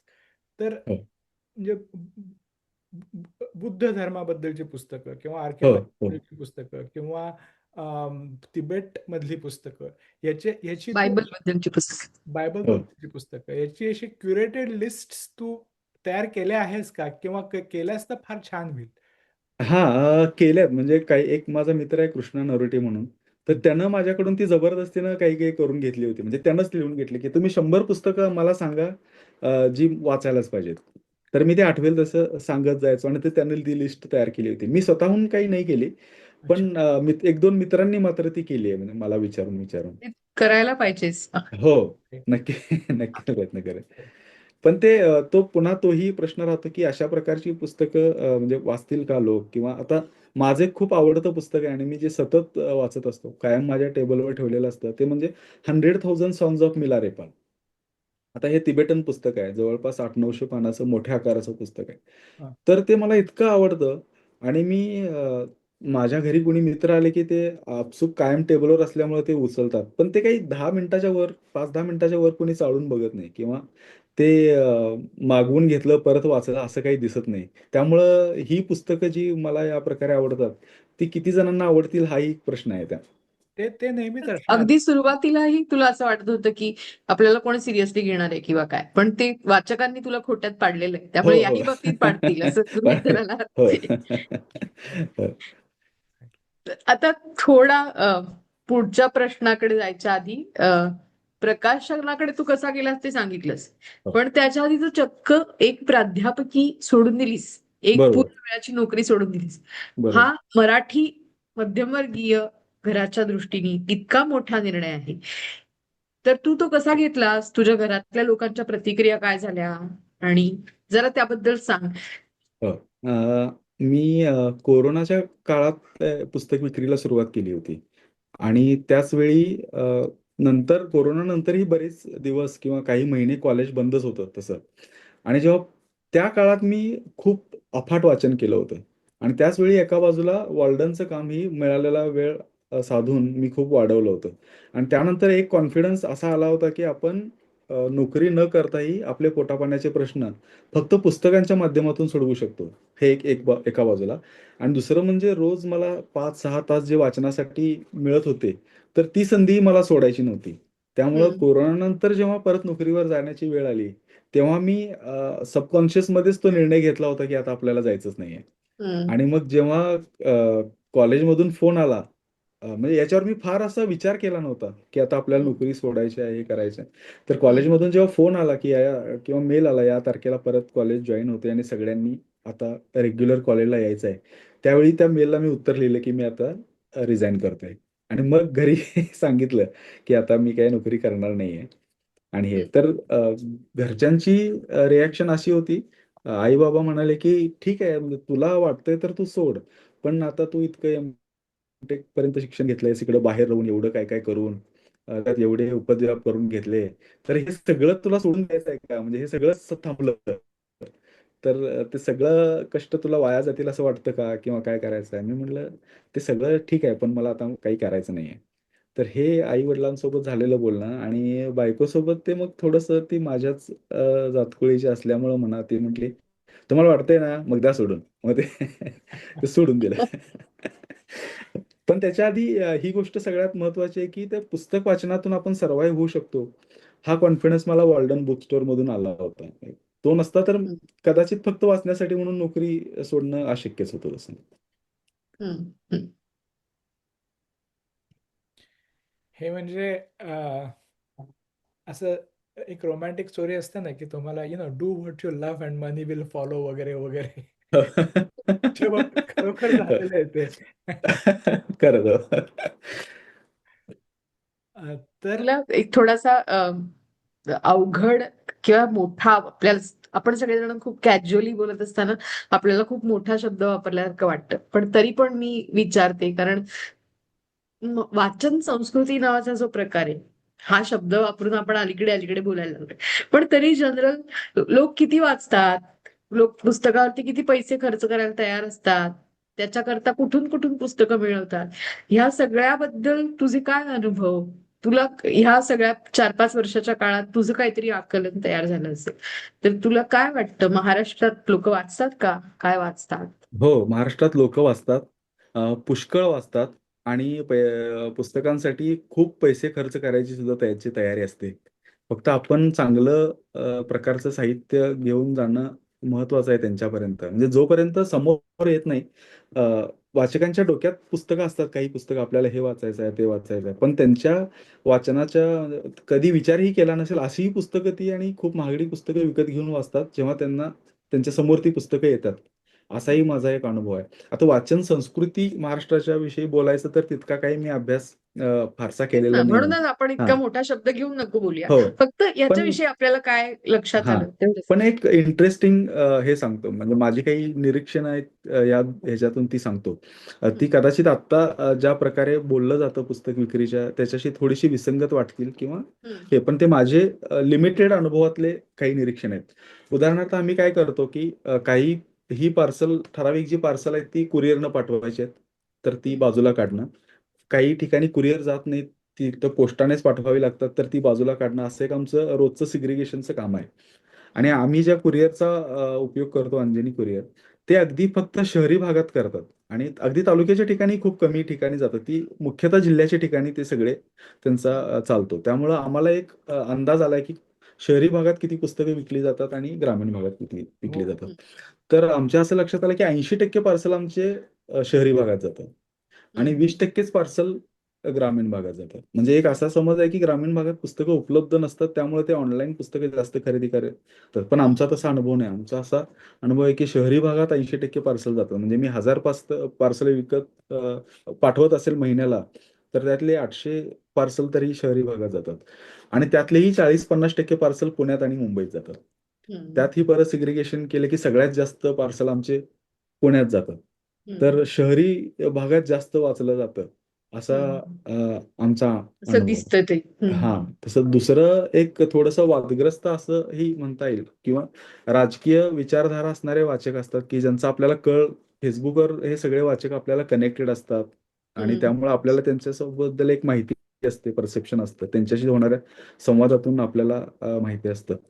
तर गांधी साहित्य आणि आंबेडकर साहित्य प्रचंड वाचलं जातं मराठीत. अच्छा. आणि हां, जे ज्या राजकीय विचारसरणीचे लोक अ, ह्या साहित्याकडे बघणार नाहीत किंवा वाचणार नाहीत असं वाटतं. त्या विचारसरणीच्या लोकांमध्ये ही पुस्तकं जास्त पॉप्युलर आहेत. हो. मध्ये आम्ही एक असंही इंटरेस्टिंग आम्ही सर्व्हे केला होता. सर्व्हे म्हणण्यापेक्षा एक असं निरीक्षण आमचं होतं, की अ, राजा शिवछत्रपती हे मिलिंदींचं पुस्तक होतं. हं, तर ते ₹4000 किमतीचं पुस्तक आहे. हं, 4500 किमतीचं आणि हं, महाभारताचे ते 10-11 खंड, तर हं, तेही काहीतरी 8,000 किमतीचं आहे. म्हणजे आम्ही जेव्हा खूप विकायचो त्यावेळी ते 6,000 किमतीचे होते. तर त्यावेळी तेही निरीक्षण होतं, की समजा आता राजा शिवछत्रपती हे 4,500 किमतीच्या पुस्तकाचे 10 खंड विकत घेतले, तर त्यातले 7 मुस्लिम वाचकांनी घेतलेले आहेत किंवा महाभारताचे घेतलेले आहेत, तर त्यातले 5 यांनी घेतलेले आहेत. तर असेही काही इंटरेस्टिंग हे होते. अर्थात हा हं, सगळे निरीक्षणं आमच्या खूप मर्यादित अनुभवातले आहेत. पण तरी हं. ती इंटरेस्टिंग आहेत आणि ती सातत्यानं तसे अनुभवाला आलेले आहेत. राइट. म्हणून मी मुद्दाम इथं हे करावंसं वाटलं. वॉव! फारच इंटरेस्टिंग. ओके. अं, तू प्रकाशन सुरू का करावंसं वाटलं ते सांगितलंसच. अं, तर वॉर्डन तर फक्त प्रकाशक नाही, पण चोखंदळपणे भाषांतर करून घेणारं प्रकाशन आहे. राईट? तर बरोबर. हे ऑफकोर्स आपण बोललोच याच्याबद्दल, तर हे काही तू स्वतः चोखंदळ वाचक असल्याशिवाय घडलेलं नाही. तर बरोबर. भाषांतर करण्यासाठी पुस्तकं जी तू निवडतोस ती कशी निवडतोस याच्याबद्दल बोलशील का? हां, भाषांतर करताना सुद्धा मला विशेषतः मला आवडलेल्या पुस्तकांचंच आणि जी पुस्तकं ज्या प्रकारची मराठीत यायला हवीत असं वाटतं मला, खूप मनापासून वाटतं अशी पुस्तकं. उदाहरणार्थ द लायब्ररी हे झोरान झिवकोविचचं पुस्तक होतं किंवा फॅरेनहाइट 451 सारखं पुस्तक, जे आजच्या काळात म्हणजे जगभर सगळीकडे कुणी वाचलं तर ते वाटेल की 50 वर्षांपूर्वी लिहिलेलं पुस्तक असं वाटणार नाही कोणाला. ते आजच्या काळात आज लिहिलंय किंवा आत्ताच प्रकाशित झालंय इतकं ते महत्त्वाचं ठरतंय. होय. तर ते इतक्या दूरदृष्टीचं लेखक होतं आणि ते पुस्तक होतं. तर ते पुस्तक मला खरं म्हणजे भटकंती झाल्यानंतर लगेचच आणायचं होतं. अच्छा. पण त्याची मायाती गंमत पंडितांनी भाषांतर हां, केलंय. माया पंडितांनी आणि खूप चांगलं भाषांतर त्याचं केलेलं आहे. तर त्याचाही एक अनुभव मी मध्येच सांगतो. तर त्या एजन्सीला मी भटकंती प्रकाशित होण्यापूर्वी त्याचं काम चालू असताना संपर्क केला होता आणि म्हणलं होतं, की हे पुस्तक आम्हाला करायचं आहे. तर त्यासाठी काय करावं लागेल किंवा ते आम्हाला सांगा. कारण त्याच्या आधी मला प्रकाशन संस्थेत काम करण्याचा अनुभव नव्हता, की कसलाच प्रकाशनाचा अनुभव नव्हता. तेव्हा त्यांनी विचारलं, की "ठीक आहे, त्याचे राइट्स मराठीसाठी अवेलेबल आहेत. पण आमच्या काही प्रश्नांची उत्तरं द्या." मग त्यांनी विचारलं होतं, की "तुम्ही किती पुस्तकं आत्तापर्यंत प्रकाशित केली? दरवर्षी तुम्ही किती पुस्तकं करता? मग त्यांचा तुमचा किती विकता त्यातली? त्यात अनुवादित पुस्तकं किती असतात? त्यात अमेरिकन लेखक किती असतात? मग ह्या पुस्तक तुम्हाला वर्षभरात किती जाईल?" आता माझी गोची अशी झाली, की तोवर माझं एकही पुस्तक प्रकाशित झालं नव्हतं आणि त्यात होतं, की तुमचा कॅटलॉग पाठवा, वेबसाईटची लिंक पाठवा, अशा बऱ्याच गोष्टी. तर माझा पुढे प्रश्न असा होता, की त्याच्या एकाही प्रश्नाचं उत्तर माझ्याकडे नव्हतं. कारण एकही पुस्तक प्रकाशित झालं नव्हतं. ना माझी वेबसाईट होती, अ, ना प्रकाशन संस्था रजिस्टर केली होती, ना काहीच होतं. पण हे पुस्तक आपण आणायचंच अ, असा माझा निर्धार होता. इतकं ते मला पुस्तक महत्त्वाचं वाटलं होतं आणि मी ते बऱ्याच वेळा वाचलंही होतं. तर इतक्या जोरकसपणे जेव्हा जी पुस्तकं मला वाटत होतं, की आणायला पाहिजेत, मराठीत यायला पाहिजेत, तर ती पुस्तकच मला आवडीची, माझ्या अभिरुचीला मानवतील अशीच पुस्तकं आणायची. असं म्हणून मी पहिलं पुस्तक येण्याआधीच 101 पुस्तकांची लिस्ट केली होती. तर अजूनपर्यंत म्हणजे जवळपास मी त्या लिस्टच्या बाहेर काही फार गेलेलो नाहीये. तर तीच पुस्तकं त्याचे कॉपीराइट विकत घेणं, तीच पुस्तकांची भाषांतरं करवून घेणं, मुख्यतः अ, असं प्रयोग चालू असतात. तर ते ॲक्चुअली त्याच्याबद्दल थोडंसं जास्ती बोल. ते तू तुझ्या लोकसत्तामधला लेख वाचला आणि त्याच्यात तू हो, फॅसिनेटिंग गोष्ट म्हणतोस ती म्हणजे माझा एक मास्टर प्लॅन आहे. आणखीन ती त्याच्यात एक हे विशाल पुस्तक असतं, तर त्याच्यात ही बरोबर. गोष्ट कुठे बसली असते आणि मग अशा प्रकारे हां, तू तू जेव्हा म्हणजे इंग्लिश वाचायला कशी सुरुवात केलीस आणि कशा नोट्स घ्यायच्यास, so you have a very organised and methodical mind. तर त्या मास्टर कॉपी बद्दल आणखीन तुझ्या मास्टर प्लॅन बद्दल हां. सांग जरासं. हां, मला याच्याबद्दल बोलायला खरं म्हणजे आवडेल. तर एक मी मगाशी म्हणालो तसं अनेक वेगवेगळे हुक्की येत गेल्या वाचनादरम्यान. कधी सोव्हिएत पुस्तकं वाचायची, कधी चिनी क्लासिक्स वाचायचे. मग चिनी क्लासिक्समध्ये महत्त्वाची वाचलेली कुठली पुस्तकं आहेत, समजली जाणारी पुस्तकं आहेत, तर ती सगळी वाचायची. बौद्ध साहित्यातलं त्रिपिटक जमेल तेवढं वाचायचं. म्हणजे अगदी 53च्या 53 पुस्तकं नसली तरी आपण जेवढी जमेल तेवढी असं आणि ते मी फॉलो करत होतो त्या दरम्यान. तर त्याच दरम्यान असं झालं, की चिनी क्लासिक्स मी 1 वर्षभर वाचायचं ठरवलं आणि त्याच्यामध्ये एक पुस्तक माझ्या हाताला लागलं ते म्हणजे ऑल मेन आर ब्रदर्स आणि हे शुई झुआन नावाचा चिनी लेखक होता आणि त्यानं 14व्या शतकातलं हे पुस्तक आहे आणि त्याचं ऑल मेन आर ब्रदर्स या नावानं भाषांतर केलं इंग्रजीमध्ये ते पर्ल बकनं. मग त्यात 2 हे होते. एकतर चिनी पुस्तक चिनी क्लासिक्समधलं म्हणजे 4 ग्रेट चायनीज क्लासिक्समधलं एक पुस्तक आणि त्याचं भाषांतर पर्ल बकनं केलं. तर ते हम्म. मी पुस्तक खूप आवडीने वाचायला घेतलं. जवळपास 2000 पानांचं पुस्तक आहे आणि त्यात 100 मुख्य कॅरेक्टर्स आहेत आणि असंख्य प्लॉट आणि खूप विशालकाय असा त्याचा प्लॉट आहे. आणि तो वाचताना माझ्या असं लक्षात आलं, की त्यातलं प्रत्येक प्रकरण वेगळं आहे. वेगळं म्हणजे कथानक वेगळं आहे असं नाही. पण त्या लेखनाचा बाजच वेगळा आहे. म्हणजे कधी एखादं तुम्हाला प्रकरण वाचताना असं वाटेल, की हे इटालो कॅल्विनोनं लिहिलेलं पोस्ट मॉडर्न कादंबरीतलं प्रकरण वाटतंय. कधी तुम्हाला वाटतंय, की हे एखादं प्रकरण तर अगदी अंबर्तो इकोच्या नेम ऑफ द रोजमधून घेतलेलं असेल. तर कधी तुम्हाला वाटतं, की अरे हे तर अगदी छानपैकी म्हणजे अगदी लाओ त्सूनं लिहिलेलं हे प्रकरण असेल. तर ते इतक्या टोकाचे वेगवेगळे भाग आणि मग नंतर ते पूर्ण पुस्तक जेव्हा झालं, त्यावेळी माझ्या लक्षात आलं, की साहित्यातली एकही अशी विधा नसेल, की जी या पुस्तकात त्यांनी वापरलेली नाहीये. म्हणजे अगदी अरेबियन नाईट्स सारख्या कथा असतील किंवा कथा सरितसागर सारख्या एकातून एक उलगडत जाणाऱ्या एकमेकात सगळ्या गुंतलेल्या कथा असतील किंवा अगदी इथं रॉबर्तो बोलानोची आधुनिक कादंबरी असेल, या सगळ्या लेखन प्रकाराची वैशिष्ट्ये याच्यामध्ये आहेत किंवा अगदी चिनी निबंध असतील, लाओ त्सू सारखी, जसं आपण मगाशी बोललो, तर जपानी कवी बाशो सारख्या प्रवास वर्णनांसारखे असतील, तसं जगभर आढळणारं एकही साहित्य प्रकार नसेल जे या पुस्तकात नाही आहे. आणि तरी इतकं वेगवेगळं असूनही या पुस्तकामध्ये एकसंधता आहे. आणि हे सगळं विशालकाय सगळा प्लॉट घेऊन ती ज्या उंचीला ती कादंबरी शेवटी जाते, तर ते फार फॅसिनेटिंग होतं आणि माझ्या अत्यंत आवडत्या पुस्तकांमधलं ते ठरलं. तर मी हम्म. जेव्हा प्रकाशनाला सुरुवात केली त्यावेळी मला असं वाटलं की हे इतक्या वेगवेगळ्या प्रकारच्या विधांचं हे एकच पुस्तक आहे. तर हम्म. ही इतकी फॅसिनेटिंग गोष्ट आहे. तर आपण अशा प्रकारचं एक स्ट्रक्चर म्हणजे एक कॅटलॉग आपण असा बनवायला लागेल, की सगळी वेगवेगळ्या प्रकारची जगभरच्या साहित्य प्रकाराची पुस्तकं असून सुद्धा त्यात एक सुसंगती असेल आणि ते सगळे पुस्तकं मिळून एक मास्टर महाग्रंथ होईल. म्हणजे आणि त्याची कल्पना मला त्या बाकीच्याही पुस्तकांमध्ये आले होते. म्हणजे उदाहरणार्थ बायबलमध्ये 50च्या वर पुस्तक आहेत. 70च्या वर पुस्तक आहे जवळ-जवळ आणि ते 70 पुस्तकांचं मिळून एक बायबल बनतं किंवा बुक ऑफ 55 जोब, बुक पुस्तकं. ऑफ हां, अमोस. बुक ऑफ जॉब्स आहे, जेनेसिस आहे, हा. गॉस्पेल्स 4 आहेत, मग नंतर बाकीची प्रकरणे येतात, डेव्हिडचं प्रकरण येतात. असे सगळे मिळून एक पुस्तक होतं आणि तरी ते इतकं एकसंध आहे. तसंच त्रिपिटकांचं सुद्धा, की 55 पुस्तकं असून सुद्धा तुम्हाला तो धागा काही सुटलेला त्यातून दिसत नाही. तर अशा प्रकारचं एक विशालकाय ग्रंथ आपल्याला सगळ्यांचा मिळून करता येईल का? असं ह्या पुस्तकावरून ऑल मेन आर ब्रदर्स या पुस्तकावरून मला ती कल्पना सुचली होती आणि त्यावरूनच मी त्या 101 पुस्तकांची लिस्ट केली होती. पण नंतरही मात्र त्या अगदीच त्या क्रमाला सुद्धा मी चिटकून राहिलो असं नाही. पण बऱ्याच वेळा तो विचार कायम असतो, की आता हे पुस्तक आणायचं आहे, तर ह्या 2 मधल्या पुस्तकांच्या मध्ये ते कुठं बसवायचं?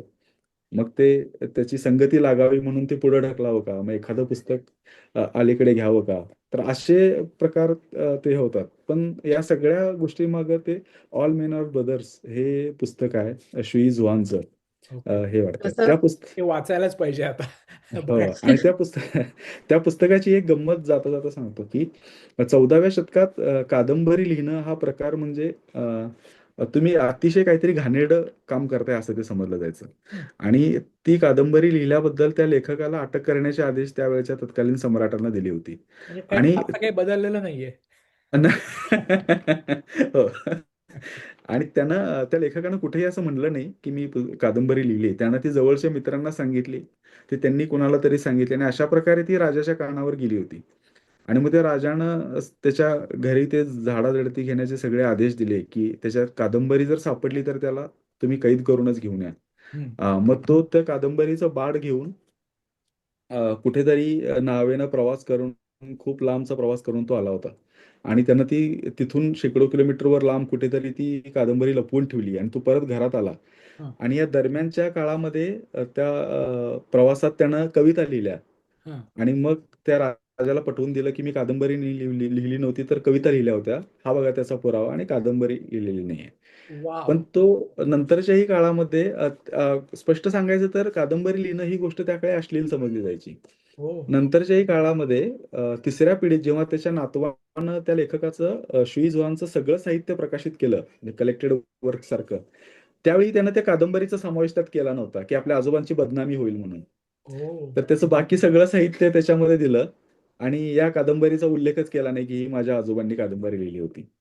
तर वॉव! ती एक ती कादंबरी आज जगातल्या सगळ्यात उत्तम आणि श्रेष्ठ कादंबऱ्यांपैकी एक समजली जाते. वॉव! वॉव! वॉव! किती गोष्टी आपल्याला माहिती तसं नसतात. हे म्हणजे एक्झॅक्टली. वॉव! आणि हे तू मास्टर प्लॅन बद्दल बोलत असताना मला असं वाटलं, की जसं एखादा लेखक लिहायला सुरुवात करतो एक विशिष्ट काहीतरी आराखडा डोक्याशी घेऊन आणि मग जेव्हा त्यातली पात्र जिवंत होतात, तेव्हा ती पात्र स्वतःच्या मनाचंच काहीतरी करायला लागतात. लेखकाचा अगदी, प्लॅन वाचनात जातो. तसं अगदी. तुझ्या पुस्तकाने तुझ्या मास्टर प्लॅन बद्दल करायचं ठरवलं का दिसतंय. हो, तसं झालेलं आहे. तसं झालेलं आहे. मला एक प्रश्न तुझ्या पुस्तकांची नावं बघत असताना सतत पडत राहतो. एक तर झिवकोविच बद्दल तुझं प्रेम आहेच. कारण हो, तू लायब्ररी अनुवादित केलेलं आहे रिंढ्यांनी. हो. त्याच्यानंतर तू स्वतः त्यांचं एक पुस्तक केलंय. अनुवादित केलेलं आहेस. बरोबर. त्याच्यानंतर आता आदूबाळांनी ट्रान्सलेट केलेलं त्याचं अजून एक पुस्तक येते. बरोबर. त्यामुळे तो पुस्तकांविषयी फॅसिनेटेड असलेला असा माणूस आहे. त्याच्यानंतर तू फॅरनहाईट 451चं भाषांतर करून घेतलेलं आहेस.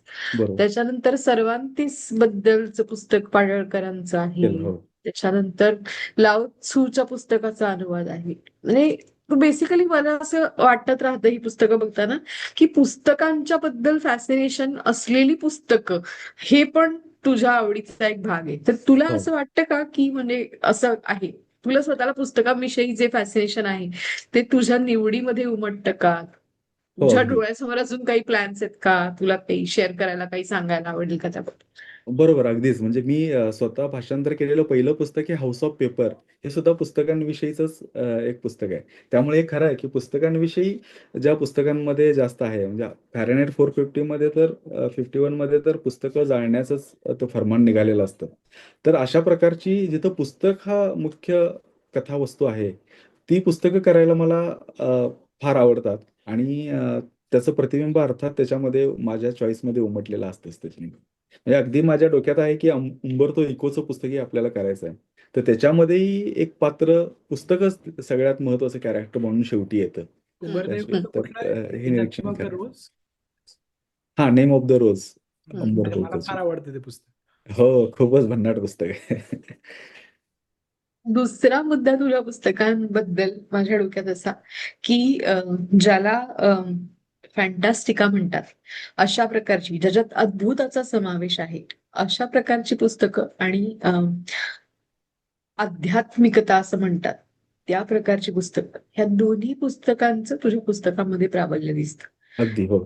हा तर त्याच्याविषयी तुझा काय टेक आहे? What exactly attracts you to these kind of books? तुला त्याच्यानंतर अजून एक इंटरेस्टिंग प्रश्न माझा आणि जितेनच्या गप्पामध्ये असं झाला की तुला विचारावं की आम्ही भास प्रकाशन नावाचं एक प्रकाशन चालवतो आमची एक मैत्रीण आणि आम्ही दोघं म्हणून. हो. तर आम्हाला फॅन्टसीमध्ये खूप रस असतो पण अद्भुत रम्य पुस्तकं आणि नुसती अद्भुत प्रधान पुस्तकं किंवा ज्याला मॅजिकल रिअलिझम असलेली पुस्तकं याच्यात आपण फरक करतो. तर तुझ्या डोक्यात ह्याच्याबद्दलचा फरक तू कसा करतोस? तू करतोस का? तुला त्याबद्दल काय वाटतं? याच्याबद्दल आम्हाला खूपच इंटरेस्ट. राईट. हां, आणि म्हणजे म्हणजे मी फॅन्टास्टिका, मॅजिकल फॅन्टसीज. रिअलिझम आणि फॅन्टसी या 3 वेगवेगळ्या गोष्टींबद्दल तुझं काय मत आहे? तू काय एनिवे हां, मेघनाने नाही परत परत एकदा तुमचा प्रश्न परत एकदा मला सांगा. म्हणजे मॅजिकल रिअलिझम हे रिअलिझम. आपल्या सगळ्यांना माहिती बरोबर, राईट म्हणजे इट्स अ बरोबर. हो, literary device employed in literary fiction right. बरोबर, Chandra, fantasy is fantasy right. बरोबर, बरोबर. हो. तू मिस्टर फॅन्टास्टिका. हां आणि हं, फॅन्टास्टिका हा जो तिसरा शब्द आहे हं. Which is again I think the use of fantastical narrative in literary as a literary device right. तर ह्या 3 हं, वेगळ्या गोष्टी बरोबर. आहेत का फॅन्टॅस्टिका आणि एनिवे ह्याच्याबद्दल विचारायचं. हां, मी प्रकाशनासाठी पुस्तक निवडताना खरं सांगायचं तर इतका खोलवर जाऊन विचार करत नाही. म्हणजे फॅन्टास्टिका करायच्या की मॅजिकल रिअलिझम. आपण आधी मगापासून चर्चा करतोय तसं माझ्या आवडीचं प्रतिबिंबच त्यामध्ये जास्त पडलेलं असतं. पण एक गोष्ट अशी आहे की मी इतकी वर्ष आता वाचतोय किंवा आपण सगळेच वाचत असतो. तर अधेमध्ये वाचताना आपल्याला एक प्रकारचं साचलेपण येतं. तसं वर्षानुवर्ष आपण मराठी आत्ताची पुस्तकं वाचली, तर त्यातून एक साचलेपण आल्याचं आणि एकच वास्तववादी प्रकारचं लिखाणाचं प्राबल्य असल्याचं दिसतं. एक हम्म. इंटरेस्टिंग गोष्ट मी तुम्हाला सांगतो आता कदाचित ती धक्कादायक वाटेल कोणालाही. तर माझे काही अ, मावशीची मुलं, मामांची मुलं ही सगळी कन्नड भाषिक आहेत.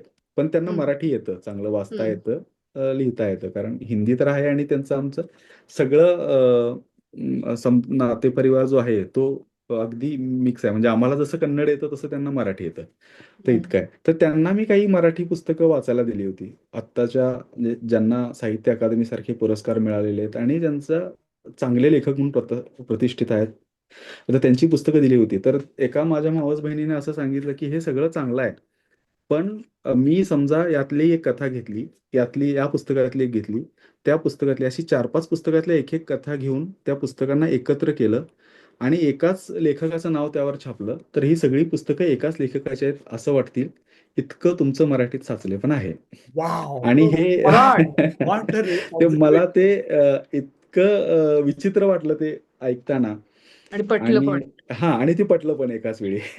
तर हे साचले पण थोडंसं दूर सारून आपल्याला परत-परत पुन्हा वाचायला लावणारी जी पुस्तकं आहेत, तर ती आपल्याला फॅन्टास्टिकामध्ये, फॅन्टसी पुस्तकामध्ये ह्या पुस्तकांनी ते साचले पण दूर करण्याचं काम केलं असं मला वाटतं. त्यामुळं ती पुस्तकं प्रामुख्यानं सरधोपट कथनांपेक्षा यावीत अ, असं असा माझा मूळ त्याच्यामध्ये उद्देश असतो.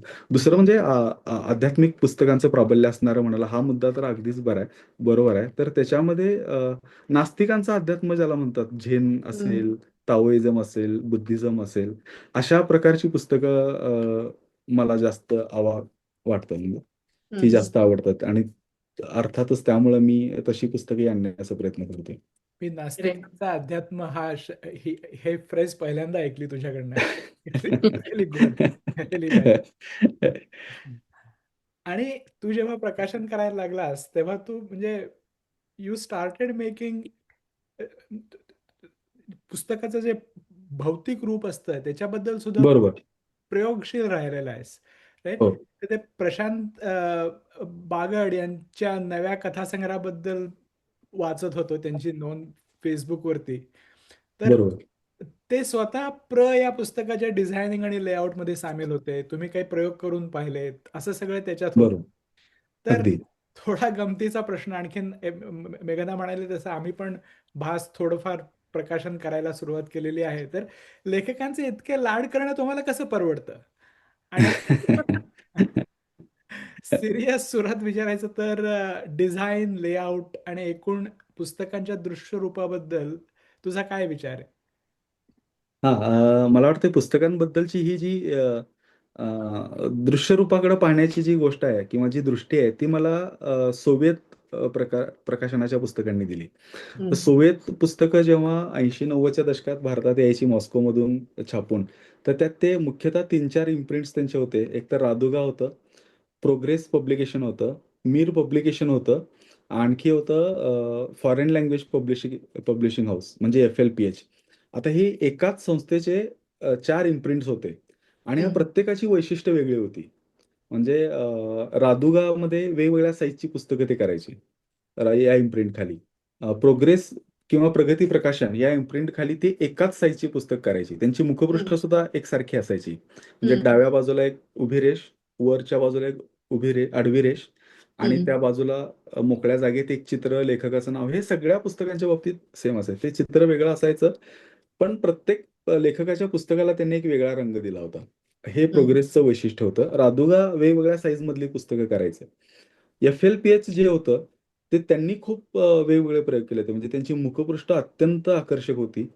त्यांचा कागद खूप चांगला होता आणि ती सगळी मुख्यतः इल्युस्ट्रेटेड होती एफ-एल-पी-एचची पुस्तकं. आणि विशेषतः पहिले 2 फॉर्म्स ते सगळे इल्युस्ट्रेटेड होते आणि कलर्स होते. तर ही पुस्तकं चाळताना माझ्या असं लक्षात आलं, की एक पुस्तक व्हाईट नाईट्स आणि दुसरं व्हाईट नाईट्स नाही, पुअर पीपल नावाचं एक पुस्तक आणि नोट्स फ्रॉम द अंडरग्राउंड, ही दोस्तोवस्कीची 2 पुस्तकं तिन्ही इम्प्रिंट खाली प्रकाशित झाली होती. म्हणजे रादुगा खाली, एफ-एल-पी-एच खाली आणि प्रोग्रेस पब्लिकेशन. आता या तिन्ही एकच पुस्तक आणि तिन्ही 3 इम्प्रिंटच्या 3 कॉपीज असं जेव्हा माझ्या नजरेसमोर आलं, त्यावेळी माझ्या लक्षात आलं, की प्रोग्रेस पब्लिकेशनची जी कॉपी आहे, ती रेग्युलर डेमी साइजच्या आकाराची कॉपी आहे. पण पुस्तक हम्म. लहान असल्यामुळं ते अ, पातळसर झालेले आहे. ते हार्डबाउंड असली तरी. हम्म. रादुगा या इम्प्रिंट खाली त्यांनी त्याचा आकार खूप लहान केलेला आहे. त्यामुळे त्याची हम्म. पृष्ठसंख्या वाढलेली आहे आणि पुस्तकाला एक चांगलं वजनदार आलेलं आहे. आणि एफ-एल-पी-एच या इम्प्रिंट खाली जे पुस्तक केलेलं आहे, ते त्यांनीही आकार कमी केला आहे आणि पुस्तकामध्ये इल्युस्ट्रेशन्स खूप वाढल्यात आणि त्याचे एजेस होते ते डेकल एजेस होते. म्हणजे ओबड-धोबड त्या पुस्तकाच्या पानांचे एजेस होते. तर या एकाच पुस्तकाच्या 3 आवृत्त्या बघताना माझ्या लक्षात आलं, की आपल्याला पुन्हा-पुन्हा ती एफ-एल-पी-एचची कॉपीज घेऊन वाचावीशी वाटते. किंवा हम्म. फार तर फार एफ-एल-पी-एच फार खराब होऊ नये आणि ती हाताळू नये म्हणून आपण रादुगाची कॉपी घेऊन वाचतो. पण प्रोग्रेस पब्लिकेशनची कॉपी आपण घेऊन वाचत नाही. कारण ती आपल्या नेहमीच्या सवयीची रेग्युलर साइजमधली कॉपी आहे. त्यावेळी माझ्या लक्षात आलं, की एखाद्या पुस्तकातला कंटेंट जितका महत्त्वाचा असतो, तितकंच त्याचं बाह्यरूप सुद्धा महत्त्वाचं असतं. आणि ते जितक्या हम्म. चांगल्या प्रकारचं असेल तितकं ते पुस्तक आपण पुन्हा पुन्हा वाचायला उद्युक्त करतो. त्यातही पुन्हा राधुगा आणि FLPHच्या दोन कॉपीज होत्या. त्यात माझ्या असं लक्षात आलं की FLPH मध्ये इलुस्ट्रेशन जास्त आहेत, त्यांची मांडणी जास्त आहे, त्यांचा फॉन्ट सुखद आहे. त्यामुळे ते पुस्तक पुन्हा पुन्हा वाचलं नाही तरी हातात घेऊन बसायला, हाताळायला, सोबत बॅगेत ठेवायला हे आपल्याला आवडतं. त्यामुळं हम्म. हा जो फरक आहे दृश्य रूपातला एकाच पुस्तकातला, तो मला त्या या राधुगाच्या इम्प्रिंटनं शिकवला. आणि मग माझ्या लक्षात आलं की पुस्तकाच्या कंटेंटशी जितका आपला संबंध येतो, तितकाच संबंध आपल्या पुस्तकाच्या बाह्य रूपाशी सुद्धा येतो. म्हणजे तेच पुस्तक, तेच कंटेंट, तेच भाषांतर, पण ते त्याची मांडणी आणि त्याचं प्रेझेंटेशन बदललं की किती ड्रास्टिक चेंज त्या पुस्तकाकडे बघण्याचा होतो, हे अनुभवाला आलं. त्यामुळं प्रत्येक पुस्तक करताना आम्ही तो विचार करत गेलो. आणि मी तरी करतो प्रत्येक पुस्तकाचा खूप. आणि मगाशी आपण प्रचा उल्लेख केला तसं लेखकालाही सहभागी करून त्याची मतं ऐकून त्याच्याशी बोलायला घेतात. प्रचा तर आम्ही फारच म्हणजे प्रशांत सर त्या अगदी सुरुवातीपासून होते. आम्ही खूप त्याच्यावर विचार केला होता. मग ते हार्डबाउंड करायचं का? केलं तर त्याला जॅकेट करायचं का? मग पेपरबॅक करायचं का? मग हा कागद, तो कागद, असं हे चित्र, ते चित्र, असं अगदी प्रत्येक स्टेजवर आम्ही करत गेलो. आणि त्यातून मग एक-एक सुचत गेलं की नाही, एक इम्प्रिंटचं पान झाल्यानंतर प्रत्येक कथेला एक पान रिकामं ठेवू. मग पहिलं पान प्रत्येक कथेचं शीर्षक फक्त रंगीत करू, त्यात कलर वापरू. मग नंतर असं वाटलं की ती फक्त कथेला जिथं पान संपतं कथेचं, तिथून मग पुढची कथा डायरेक्टली आपल्याला रंगीत पान दिसतं. पण इकडं काहीतरी आपल्याला नजरेला खटकतं. म्हणून मग ते शेवटचं चिन्ह सुद्धा आपण रंगीत ठेवूया का? मग असे विचार करत, करत ते एखादे पुस्तक आकाराला येतं. या वा. बात. मला हं. तू म्हणलास ना की एक पुस्तकाची ते सतत हातात घ्यावंसं वाटतं, हाताळावंसं वाटतं, बॅगेत ठेवावंसं वाटतं, हे मी अनुभवलं. मी नितीन रिंड्यांचं लीळा पुस्तकांची पहिली जी आवृत्ती होती पपायरसनी काढलेली ती मी बरोबर. वाचलेली होती. हो. पण त्यांनी अलीकडे त्याची रंगीत आवृत्ती काढली, 7वी आवृत्ती, आणि ती पुठ्ठा बांधणी, त्यात भरपूर चित्र, बरोबर. रंगीत चित्र, आकार पण वेगळा, टंक पण वेगळा. आणि ती पुस्तकाचं ते प्रत हातात घेतल्यानंतर मी त्यांनी इतकी हरखले की मी ती आवृत्ती तर विकत घेतलीच. पण मी बरोबर. अक्षरशः आठवडाभर ती बॅगेत घेऊन वाचायला वेळ नव्हता. तरी मी ऑफिसमध्ये ती घेऊन जायचे आणि डेस्कावर ठेवायचे आणि संध्याकाळी परत घेऊन यायची. म्हणजे माझ्या हो. लक्षात आलं की आपल्याला ते सोडवतच नाहीये. असं बरोबर. होतं खरंच. जरी हो. पुस्तक वाचलेलं असलं तरी पण त्याच्या दृश्य रूपामुळे इतका फरक पडतो, हे मी पण अगदीच. अनुभवलं. हो. तर त्याच्यातनच पुढचा प्रश्न असा की तू आता रंगांबद्दल उल्लेख केलास. तर पूर्वी जेव्हा म्हणजे अगदी 30-40 वर्षापूर्वीपर्यंतचा विचार केला आपण, तर पुस्तकामध्ये आतमध्ये रंग असणं ही फारच दुर्मिळ गोष्ट होती. म्हणजे असली तर ती काही फोटो असलेली काही मोजकी पानं मध्येच असायची. एरवी बरोबर. हो. पुस्तकाच्या छपाईत रंगाचा हे नसतो. अलीकडे अलीकडे मॅजेस्टिकनी काही पुस्तकं काढली आपल्या यांची, खोपकरांची. हा, खोपकरांची. खोपकरांची. ती अशी खूप देखणी पटकन जाणवतात. किंवा बरोबर. हो. पपायरसनी काढलेल्या काही, आता आपण लीळा पुस्तकांच्या बोललो ते आठवत. तुम्ही प्र साठी असं केलंय की रंग वापरले जात नाही. तर हा बदल कशामुळे झालाय? त्याच्यात तंत्रज्ञानात फरक पडलाय का? म्हणजे आता लोक पुस्तकाच्या देखणेपणाला महत्त्व द्यायला लागले का? तुमच्यासारखे प्रकाशक आहेत जे पुस्तकाच्या दृश्य रूपाला महत्त्व देतात. नक्की काय घडलंय, काय बदललंय? हां, या सगळ्याच गोष्टी थोड्या-थोड्या बदलल्या आहेत असं वाटतं. म्हणजे पुस्तकाच्या तंत्रज्ञान तर खूप भयानक बदललंय. म्हणजे आता डिजिटल आल्यामुळे गोष्टी खूप सोप्या झाल्यात. मग आधी रंगीत पुस्तकं नसायची याचं कारण ते सोपंही नव्हतं तितकं. तर तेही असं. त्यामुळे आता ते बऱ्यापैकी सोपं झालंय. दुसरं म्हणजे एक अशा पुस्तकांच्या दृश्य रूपाविषयी जागरूकता थोडी निर्माण झालेली आहे. ते सतीश काळसेकरांचं पुस्तक असेल किंवा नितीन रिंढे सरांचं पुस्तक असेल. अ, ह्या सगळ्या पुस्तकातून त्यांनी सातत्यानं लिहिल्यामुळं अरुण खोपकरांची पुस्तकं मध्यंतरी आली, काल कल्लोळ सारखी अतिशय सुंदर पुस्तकं आहेत. तर त्यामुळं एक दृश्यरूपाविषयी एक सजगता वाचकांमध्ये निर्माण झालेली आहे. आणि आता एक पुस्तक जेव्हा मी असं म्हणतो, की ती पुस्तकं FLPHची किंवा राधुगा प्रकाशनाची ती फक्त वाचण्यापेक्षा हाताळतानाच खूप आनंद व्हायचा. आणि जेव्हा आता वॉल्डनच्या पुस्तकांना लोक अशी कॉम्प्लिमेंट देतात त्यावेळी तो अर्थातच आनंद होतो. आणि भटकंती हे पहिलंच पुस्तक आम्ही सगळं रंगीत केलं होतं. पण तरीही मला वाटतं, की या दृष्टीने आम्ही फारसं काही केलेलं नाहीये. कारण हं. राजहंस प्रकाशनासारखी एक संस्था म्हणजे ती मातब्बर आणि अगदीच वेल एस्टॅब्लिश्ड संस्था आहे. तर त्यांनी अगदी 20 एक वर्षापासून इतकी चांगली रंगीत पुस्तकं केलेली आहेत. म्हणजे एक चंद्रलोक नावाचं पुस्तक आहे. आणि जेवढ्या चांद्र मोहिमा आज जगभर झाल्या, अगदी तो अपोलो 11चा यशस्वी प्रयोग नील आर्मस्ट्रॉंगचा तिथं अगदी अपोलो 1 पासून ते नंतर आणि आत्तापर्यंतचे 2004-5 पर्यंत मला वाटतं त्याच्यामध्ये ते सगळ्या मोहिमा येतात. तर ते अगदी मोठ्या आकाराचं संपूर्ण रंगीत आणि संपूर्ण आर्ट पेपरवर असलेलं पुस्तक आहे. हम्म. किंवा फादर फ्रान्सिस दिब्रिटोंनी पुनर्कथन केलेलं बायबलचं सुबोध बायबलचं भाषांतर तेही रंगीत होतं. आणि जयंत नारळीकरांची पुस्तकं राजहंसने केलेली होती. काही 1-2 पुस्तकं गोव्यावरचं एक पुस्तक माधव गडकरींचं यांनी केलेलं आहे, मॅजेस्टिकने केलेलं आहे. तेही रंगीत पुस्तकं होती. तर आत्ताची ही पुस्तकं आम्ही केलेली चर्चेत आहेत म्हणून ते आता ओघानं त्यांची नावं येतात. पण ही ज्या मोठ्या संस्थांनी केलेली कामं आहेत, ही खूप मोठी आहेत आणि इतकं जबरदस्त त्यांनी काम केलेलं आहे, की त्यांच्याशी जर आता मी स्वतःशी किंवा आणखी कुठल्या प्रकाशनाशी तुलना केलो, तर मला असं प्रामाणिकपणे वाटतं, की इतकं काही मोठं आम्ही फारसं केलेलं नाहीये. हम्म. तर पण असं ते मला वाटतं. तर त्या कदाचित दृष्टीने असं असू पाहण्यात शकेल, जे आहे म्हणजे ते ते तर तू विनयशीलपणे बोलतोयस हे तर झालंच, पण दुसरी गोष्ट म्हणजे हे जे तू प्रकाशक सांगतोयस ते समाज माध्यमांवरून तितकेसे नाही. ऍक्टिव्ह नसतात. बरोबर.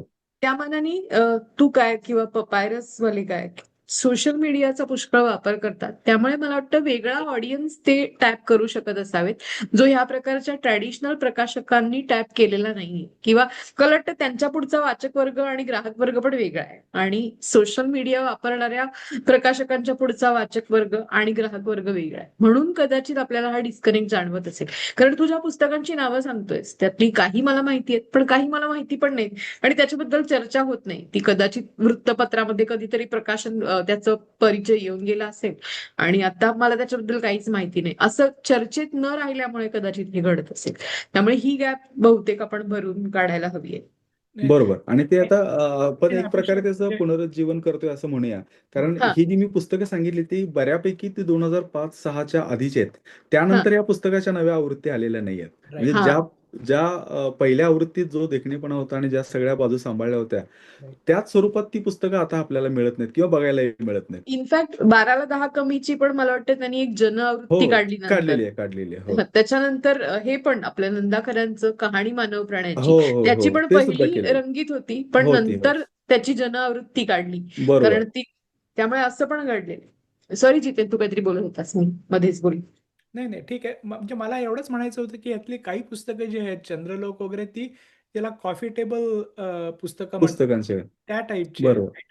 आणि आणि त्याचा एक भाग असा आहे, की त्यावेळी त्या पुस्तकांना खूप डिमांड होती. म्हणजे हा तो इंटरनेट पूर्वीचा जो एक्झॅक्टली काळ आहे, एक्झॅक्टली मला तर तेच त्याच्यामुळे ते म्हणायचं माहितीपर पुस्तकांचं खूप मोठं त्यांना मागणी होती मार्केट होतं. आणि एक वाचक वर्ग त्यांचा तयार असायचा आणि तो म्हणजे आता आम्ही म्हणतो, की एक पुस्तक आम्ही छापलं, की आमचे 300, 350 किंवा 400 कॉपीज जाणार हे आमच्याकडे फिक्स गणित हे आमचं जुळलेलं आहे. तर तसं ते हजारोंमध्ये त्यावेळी असायचं. त्यामुळे हम्म. त्यामुळेही त्यांना ते शक्य होत असावं. करेक्ट करेक्ट पण अलीकडच्या काळात तशी पुस्तकं या मोठ्या संस्थांकडून आलेली दिसत नाही. होय पण हम्म. तेच म्हणजे म्हणजे बदल असा आहे असं मला वाटतं की म्हणजे आता मी अम, मौजेनी काढलेली नक्षत्रांचे देणं हे पुस्तक हो, वाचत होतो इतकं सुरेख त्याचं म्हणजे त्याचं जे जो लेआउट आहे त्याचं बरोबर. फॉन्ट लेआउट हे इतकं फार सुरेख आहे आणि मग हो. त्याच तऱ्हेचं हे पुस्तक आहे म्हणजे हं. पण तेव्हा ते म्हणजे जे तुम्ही आता कलर वापरू शकताय तुम्ही ह्या निरनिराळ्या गोष्टी बरोबर. वापरू शकताय पण त्याच्यात मागची भावना किंवा त्याच्या मागचा जो ड्राईव्ह होता तो तोच आहे की सुरेख पुस्तक लिटररी पुस्तक सुरेख तयार करणं राईट हां. हम्म. मग आता त्याच्याशी रिलेटेड आणखीन एक प्रश्न की याचं सगळ्याचं व्यावहारिक गणित कसं काय जमतं राईट हां. की हो. म्हणजे मुद्दामून हा प्रश्न विचारतोय की लोकांना खरंच असं वाटतंय की मराठी पुस्तकं विकून आणि निर्माण करून कोणाला काय मिळणार म्हणजे कदाचित तू बंगला बांधणार नसशील ते करून पण काहीतरी तुझं व्यावहारिक गणित असेलच तर ते तू कसं बरोबर. बसतोस ते कसं वर्कआउट होतं जितकं काही सांगता येईल तितकं सांग हो. त्याच्या आधी मी आधीच्या प्रश्नाला जोडून आधीच्या चर्चेला जोडून मी एक सांगू इच्छितो. म्हणजे हं, आपण रंगीत पुस्तकांविषयी आणि वेगळ्या प्रकारच्या निर्मितीविषयी बोललो. हं, पण होतं असं, की पपायरस काय किंवा वॉल्डनची पुस्तकं काय म्हणजे समजा असा विक्रेता म्हणूनही मला अनुभव आहे, की हं, बऱ्याचदा म्हणजे वाचकांकडून नाही, पण म्हणजे पुस्तक व्यवहाराचे जे बाकीचे घटक आहेत इतर प्रकाशक असतील किंवा विक्रेते असतील त्यांच्याकडून एक सतत होतं की तुमची पुस्तकं महाग असतात. म्हणजे हम्म, भटकंती हे पुस्तक आहे हम्म, किंवा पपायरसचं कुंडलकरांचं मोनोक्रोम पुस्तक आहे. ही हम्म, पुस्तकं दोघांची तुलना मला सतत ऐकवली जाते, की ही हम्म, दोन्ही पुस्तकं 120 पानांची आहेत साधारण. हम्म, ते आता हार्डबाउंड आहेत हे खरं आहे. पण त्याची किमती 325 आहेत. म्हणजे हम्म, जवळपास 2.5-3 रुपये, 3 रुपयांपर्यंत एक पान गेलं. तर ही पुस्तकं तुमची खूप महाग आहेत. तुमची पुस्तकं स्वस्त असायला पाहिजेत. म्हणजे पुस्तकं स्वस्त असायला पाहिजेत. आता हे वाढलेल्या किमती येतात ते एकतर हार्डबाउंडमुळं आणि दुसरं म्हणजे रंगांचा उपयोग केला की त्याच्या किमती खूप भयानक पद्धतीने वाढतात. तर त्याला दुसरा एक जोडून मी त्याला असं उत्तर देत असतो, की भटकंती हे पुस्तकाचं तुम्ही आता उदाहरण दिलं, की जे 120 पानांचं आहे आणि ते ₹350 ₹25 पुस्तक आहे.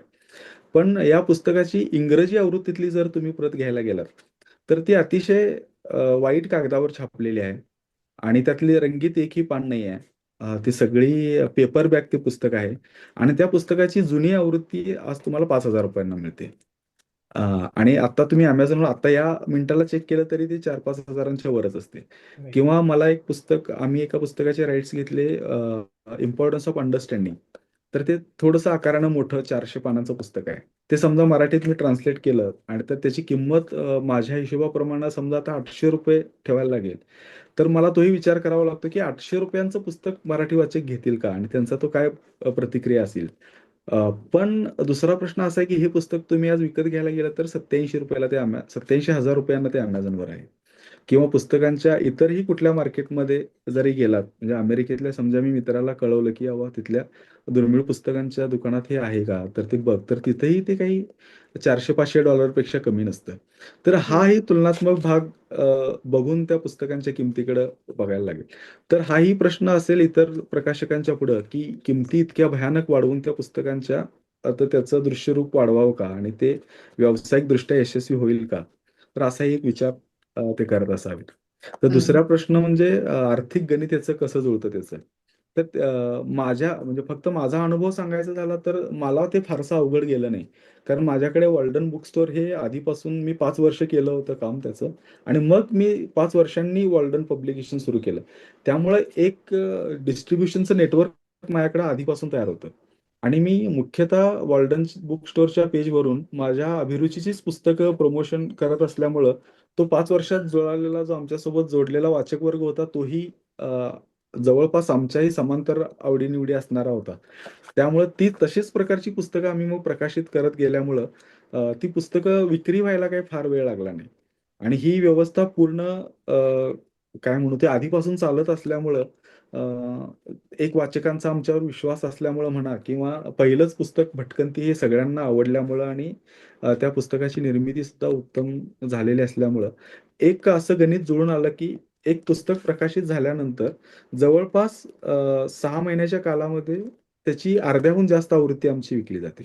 आता हे हम्म, 6 महिन्याचं गणित तर थोडंसं लांब झालं, पण जवळपास महिन्याभरातच आमचे 400 कॉपीज तरी विकल्या जातात. हम्म, आणि आता म्हणजे भटकंतीसारखं एक अपवादात्मक उदाहरण घ्या, ज्याचा 6वी आवृत्ती आता 2च वर्षात येते.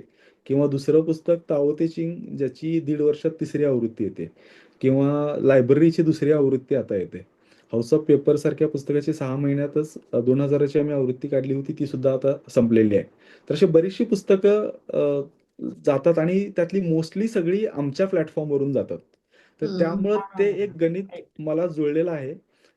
ते फक्त आणि फक्त वॉल्डन बुक स्टोअरमुळं अ, ते गणित जुळलेलं आहे. एरवी ज्यांच्याकडं पुस्तकांचं वितरणाचा काही नेटवर्क नाही आहे, त्यांचा काही अनुभव नाही आहे आणि अशा सुविधा नाही आहेत. तशा प्रकाशकांनी अ, अशा प्रकारची निर्मिती करून, इतके पैसे इन्व्हेस्ट करून जायचं म्हटलं, तर ती जवळ-जवळ अवघड. म्हणजे अवघड आणि अशक्य वाटणारी गोष्ट. म्हणजे वॉल्डन बुक स्टोअर शिवाय वॉल्डन पब्लिकेशनची मला कल्पना सुद्धा करता येत नाही. इतकं ते त्याच्यावर आहे आणि ते सुदैवानं हम्म. ते ह्याच्यामुळे ते जुळतं. आणि आत्ता या घडीला असं झालं 2 वर्षानंतर, की ते दोन्ही आता परस्पर पूरक झाले. हम्म. मला अजून एका ज्येष्ठ प्रकाशकांची आठवण येते. मॅजेस्टिकचे थोरले जे कोठावळे होते, ते चक्क प्लाझाच्या समोर रस्त्यावरती पुस्तकं विकत असत आणि बरोबर. त्यांच्या दुकानामध्ये असं म्हटलं जायचं की सगळ्या प्रकाशकांची, सगळ्या प्रकाशनांची पुस्तकं मॅजेस्टिकमध्ये उपलब्ध असणार. त्यामुळे बरोबर. त्यांचं स्वतःचं डिस्ट्रीब्युशन नेटवर्कही जबरदस्त हो, होत हो, आहे हो. आणि मग ते प्रकाशकही होते. तसंच तुझं बरोबर. आहे असं. हो, अगदीच. थोड्या महत्वाचा प्रश्न असा की तू हे जे सगळं सांगतोयस मगापासून की तू प्रत्येक पुस्तक वाचलेलं, प्रत्येक म्हणजे बरीचशी पुस्तकं वाचलेली पुस्तकं. असतात हो. किंवा तुझ्या वाचकांपर्यंत पोहोचतोस, ते तुझ्या आवडीशी मिळती जुळती आवड असलेले असतात. तू पुस्तकांचे रिव्ह्यूज लिहित असतस किंवा अजूनही तू वाचकांशी संवाद करण्याचं जे काम आहे तुझ्या डिस्ट्रीब्युशन मधलं, ते बरोबर. तूच करत आलेला आहेस, ते तू इतर कोणाला दिलेलं नाहीस. तर हे सगळं ऐकताना असं वाटतं की हे एक खंबी तंबू असल्यासारखं आहे. तर तुला हे जाणवतं का की म्हणजे, आणि जर ह्याचं संस्थात्मक गोष्टीत रूपांतर करायचं तुझ्या मनात काही विचार आलेला आहे, तू प्रकाशन तर काढलेलंच आहेस पण तरीही हे मुख्यत्वे तुझ्यापर्यंत सीमित आहे, तर तुला ह्यासारख्या संस्था चालवताना काय अडचणी जाणवतात तुला, म्हणजे याचं लिमिटेशन काय दिसतं, असा थोडा टेक्निकल. हां, म्हणजे वॉल्डन बुक स्टोअर हे जवळपास एक खांबी तंबू होता. पण वॉल्डन पब्लिकेशन आता तसं राहिलेलं नाही आहे. म्हणजे आम्ही बरेच लोक इन्व्हॉल्व होतात. आमचा स्टाफही आता 3-4 लोकांचा आहे. परत घरून काम करणारे संपादक आहेत. असं आता बरीच मोठी टीम झालेली आहे. त्यामुळं प्रकाशनासारखा जर उद्योग करायचा असेल, तर तो एकखांबी करून कधीही चालत नाही.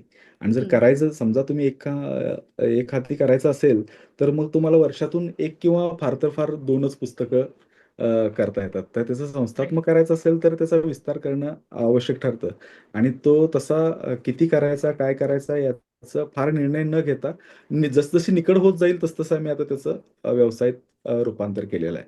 तर हम्म. याच्यामध्ये मुख्यतः अडचण येते ती अशी आणि ती मला वाटते, की माझ्या प्रकाशन संस्थेला जरा जास्त माझ्यासारख्या प्रकाशन संस्थेला जास्त येत असावी.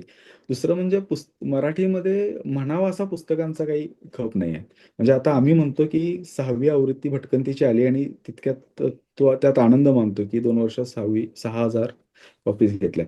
पण जेव्हा आम्ही एखाद्या पुस्तकाचे हक्क विकत घेण्यासाठी एखाद्या एजन्सीला विचारतो, त्यावेळी ते एजन्सी सांगते, की एका वर्षात ह्याच्या 1,000,000 कॉपीज गेल्या किंवा 30,00,000 कॉपीज गेल्या, तर 15,00,000 कॉपीज गेल्या. तर तुमचं गणित काय आहे? तुम्ही पैसे किती देणार? काय? तर हे जे गणित त्यांना समजावून सांगावं लागतं. तर त्यावेळी आपली दुर्दशा लक्षात येते, की आपण कितीही 4 आवृत्त्या, 6 आवृत्त्या, 1000 कॉपी म्हणत असलो, तरी हा इतका व्यवहारक्षीण आहे, की आपण यातून एक उद्योगच करतोय किंवा आपल्या आवडीचा हे करतोय. वाचन संस्कृतीसारख्या गोष्टीला आपण हातभार लावतोय, असं काही हम्म. अजिबातच वाटत नाही. आपण आपल्या आवडीचं व्यवसायात रूपांतर केलंय आणि आपण ती खूप मजा घेत आणि आपल्यासारखे समविचारी समजा 400-500 लोक असतील, त्यांना एक चांगलं वाचन देतोय. ह्याच्या पलीकडे काही आपण करतोय असं काही वाटत नाही. हम्म. आणि हे सगळे काय म्हणूया, हे सगळे सामूहिक प्रयत्न करून करण्याची गोष्टी आहेत. पण माहीत नाही म्हणजे अजून तरी त्यातून काही दिशा दिसलेली नाहीये. कदाचित अजून 10 वर्षांनी दृश्य होय. रूप दिसू लागेल, हो, तोपर्यंत खरे. समविचारी मित्र मात्र जोडले जातील. हा काय हो, कमी अगदी वायदा आहे. आपण हो आहे. आणि खूप समविचारी म्हणजे एकखांबी तंबू म्हणाला त्याच वेळी लक्षात आलं, की बऱ्याच मित्रांची निस्वार्थी मदत असते याच्या पाठीमागं. म्हणजे त्यांचा काहीही नसतो, फक्त खूप चांगलं काम तुम्ही करताय म्हणून तुमच्या मागे उभे असणारे खूप मित्र असतात. आणि त्या मित्रांच्या जोरावर असतात आणि मित्रच असतात असं नाही. उदाहरणार्थ असं आमचे बरेच वाचक आहेत. अ, म्हणजे वॉल्डनचे 200-100 वाचक तरी असतात, तर त्यांना पुस्तक आले हे सांगावं लागत नाही वॉल्डनचं. तर त्यांची ती विक्रेत्यांची कशी स्टँडिंग ऑर्डर असते तशी ती तो एक ग्रुपच केलेला आहे, की त्यांचे ते ॲड्रेस आले, की आपसूक ते पाठवून द्यायचं आणि त्यांचे ते पैसे पाठवतात ते. तर हे अशा गोष्टी असल्यामुळं ते अ, अ, चालू राहतं आणि ते गणित जुळतं. हम्म. ओके. पुढे करायचा काय विचार आहे? आणखीन या येत्या वर्षात काय प्लॅन्स आहेत? हां, आता आमच्या समोर म्हणजे एक प्रकारे जी पुस्तकं आम्हाला सुरुवातीच्या पहिल्या 6 एक महिन्यात, वर्षभरात ज्या अडचणीच्या वाटत होत्या, काही पुस्तकांचे राइट्स मिळवणं किंवा त्या पुस्तकांचे राईट्स मिळवताना ते आर्थिक जुळवाजुळव करणं, त्यातले बरेचसे प्रश्न सुटत आलेत आणि त्यात आता काही चॅलेंजिंग राहिले असं मला वाटत नाही. दुसरं महत्त्वाचं आम्हाला जे करायचं आहे ते म्हणजे वॉल्डनकडून जी मुख्य मराठी पुस्तकं होत आहेत, अनुवादाशिवाय मराठी पुस्तकं, आता विनाताईंचं आम्ही केलं, योजनाचं डेट विथ देवदास हा कथासंग्रह केला. तर हम्म. अशी किंवा बागडांचा प्र केला. तर ही पुस्तकं इंग्रजी आणि युरोपीय भाषांमध्ये नेणं तर हा एक माझ्या पुढचा आणि माझा खूप जिव्हाळ्याचा विषय आहे आणि ते करण्यासाठी आम्ही प्रयत्न करतोय. वा. Very interesting. कारण मराठीमध्ये भाषांतर अनेक होतात, पण हो. उलटी भाषांतर मात्र हा, होत उलटी नाही. भाषांतर करायचे आहेत आणि हिंदी वगैरे तर होतील, म्हणजे ती फारशी काही कठीण नाहीत, आपणही करू शकतो त्याचं, किंवा इंग्रजीमध्येही करता येईल. पण इंग्रजीत पुस्तक करायचं तर ते भारतातल्याच इंग्रजी प्रकाशकांकडून करण्यात काही फार किंवा महाराष्ट्रातल्याच एखाद्या प्रकाशकानं करण्यात काही फार पॉइंट नसतो.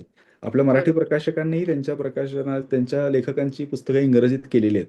त्यातून हम्म. काहीच निष्पन्न होत नाही किंवा हाताला लागत नाही. पोचत नाहीत ती, म्हणजे पोचत नाही. निष्पन्न होत नाही म्हणजे पोचत नाहीत पोचत नाहीत ती, वाचकापर्यंत. कुठेच पोचत नाहीत. तर ज्या मोठ्या संस्थांकडून आपण त्यांच्या लेखकांचे राईट्स घेतो आणि मराठीपर्यंत आणतो, तर त्यांच्यापर्यंत, त्यांच्या प्रकाशकांपर्यंत आपली पुस्तकं नेणं हे मला वाटतंय थोडंसं मला आवडेल करायला आणि त्या दृष्टीने मी हम्म. प्रयत्न करतोय.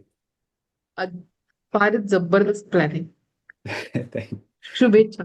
पण thank- एक प्रश्न की सतत आपण निदान मी तरी सोशल मीडियामुळे आणि काही प्रमाणात पेपरामुळे आपण वेगवेगळ्या राज्यांमधल्या बुक फेस्ट बद्दल ऐकत असतो. जयपूर लिट फेस्ट बद्दल बरोबर. ऐकतो, दिल्लीतल्या बुक फेस्ट बद्दल ऐकतो, त्याच्यानंतर केरळमध्ये काय उलाढाली चालतात त्याबद्दल वाचत असतो. तर तू तुझ्या प्रकाशनाचा जो काही लहान मोठा तुझ्या दृष्टीने पसारा असेल, तो अशा बुक फेस्टना घेऊन जातोस का? त्यांचा काय अनुभव असतो तुला, किंवा त्यात काय अडचणी येतात, किंवा त्याच्याशी तुलना करता आपण कुठे आहोत? वाचन हम्म. संस्कृती वगैरे मोठाले शब्द वापरत असलो तरी. बरोबर. हां, मी मागची 5 वर्ष किंवा 5-6 वर्ष हे करायला फारसा उत्सुक नव्हतो. म्हणजे प्रदर्शनांमध्ये पुस्तकं नेणं किंवा साहित्य संमेलनांमध्ये पुस्तकं नेऊन तिकडे विकणं. याच्यामागे माझं साधं गणित असं होतं, की मी आठवड्याला जर एक पुस्तकांची लिस्ट लावतो, तर त्या लिस्टमधून माझी किती पुस्तकं विकली जातात, किती रुपयांची पुस्तकं विकली जातात. आणि हे मी बाकी प्रकाशकांनाही विचारायचो, की तुमच्या स्टॉलवरून साहित्य संमेलनात किंवा इतर किती विक्री होते.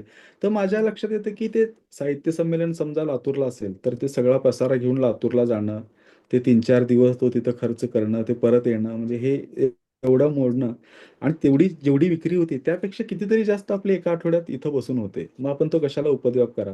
असा तो मी एक 6 वर्ष मागची विचार करायचो. पण गेल्या वर्षी पुणे बुक फेस्टिव्हल आता आपल्याकडे चालू झालेलं आहे, पुणे बुक फेअरचं. तर त्याच्यामध्ये आम्ही तो 9 दिवसांचा स्टॉल घेतला. तो केवळ पुण्यात असल्यामुळं आणि आम्ही जवळ असल्यामुळं. पण त्याचा फार चांगला अनुभव आला. म्हणजे विक्रेत्यांसाठी, प्रकाशकांसाठी ही इतकी मोठी आणि चांगली गोष्ट आहे, की जवळपास 2-1 महिने आम्ही सतत कष्ट करून जेवढे पुस्तकं विकू, पार्सल पोहचवू, तेवढे आम्ही 8-10 दिवसातच तेवढे विकू शकलो तिथून. आणि तो खूप मोठा आणि त्याच्यामुळं पुढची 2-3 पुस्तकं आमची झटपट येऊ पण राईट. शकली. त्यामुळं आता पुढच्या काळात आम्ही असे प्रदर्शनं जरूर अटेंड करू असं वाटतंय. ओके. कारण शेवटी पुस्तक हाताळून बघणं हा वेगळा हा, अनुभव असतो वेगळाच ना. आहे ना. येस, अगदी. हो. आणि त्याचा दुसरा भाग असाही होता, की वाचक आमच्याकडून मागचे 6-7 वर्ष पुस्तकं घेतायत. पण हे नेमके आहेत तरी कोण? हे त्यांना कळावं, आपली भेट व्हावी आपल्या वाचकांची, म्हणून तो घेतला होता. आणि त्याचाच विक्रेता दिसतो तो कसा आननी. हां. तर त्याच्यामुळं आणि व्हायचंही असं, की आमच्या आजूबाजू एकच स्टॉल आम्ही छोटा घेतला होता. तर आमच्या आजूबाजूचे स्टॉलवरले प्रकाशक हे आम्हाला विचारायचे, की इथं येणारे कस्टमर तुमच्याकडे जास्त येत नाहीत, तुम्हाला शोधत येणारे जास्त आहेत. तर हे तुमचं काय गणित आहे जरा सांगा म्हणून. अरे वा. क्या बात. तर अ, मला बोल एक बोल. एक छोटा प्रश्न, एक तुला सजेशन.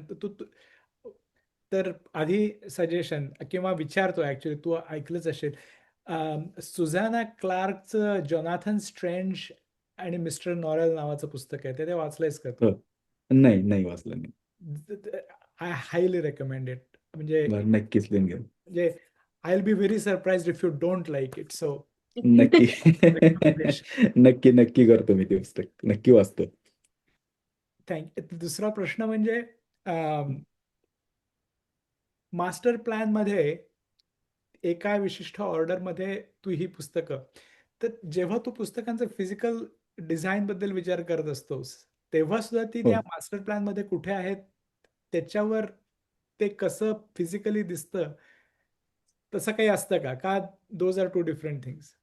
हां, म्हणजे त्या 2 वेगवेगळ्या गोष्टी आहेत. म्हणजे अजून तरी मी तसं ते त्यांचे एकमेकांशी सांगड साधारणपणे घालावी असं कंटेंटच्या काही कंटेंटसाठी. वाटलेलं हां, त्याच्यावरून मी हे करतो. म्हणजे आता आमचं जे रुमीचं नवं पुस्तक आलं, तर हम्म. त्याच्यामध्ये ती कवितेसारखी मांडणी असल्यामुळं आणि कविता बऱ्याच मोठ्या असल्यामुळं म्हणजे गझला वगैरे त्यामध्ये असल्यामुळं उंची त्याची डेमी पुस्तकाची ठेवावी. पण कविता पानांच्या मधोमध आली तरी चारी बाजूंना इतकी भयानक स्पेस उरते, त्याचं काय करायचं म्हणून मग आम्ही त्याची 2 साइडची बाजू त्याची कमी केली हम्म. आणि वरच्या बाजूचा थोडासा उंचीत ही कमी केली आणि हम्म. उरलेल्या ह्याच्यामध्ये भाषांतरकार अश्विन आणि सावनी पराणिक यांनी मग त्याची इलिस्ट्रेशन्स केले. वा. म्हणजे हां, म्हणजे त्याला पूरक असे इलिस्ट्रेशन्स केले. तेही आम्ही बऱ्याच वेळा केले, बऱ्याच वेळा बदलले, मग पुन्हा करून घेतले, पुन्हा असं ते केलं. तर प्रत्येक पुस्तकाचा ते कंटेंटचा विचार करून दृश्य रूपाची मांडणी.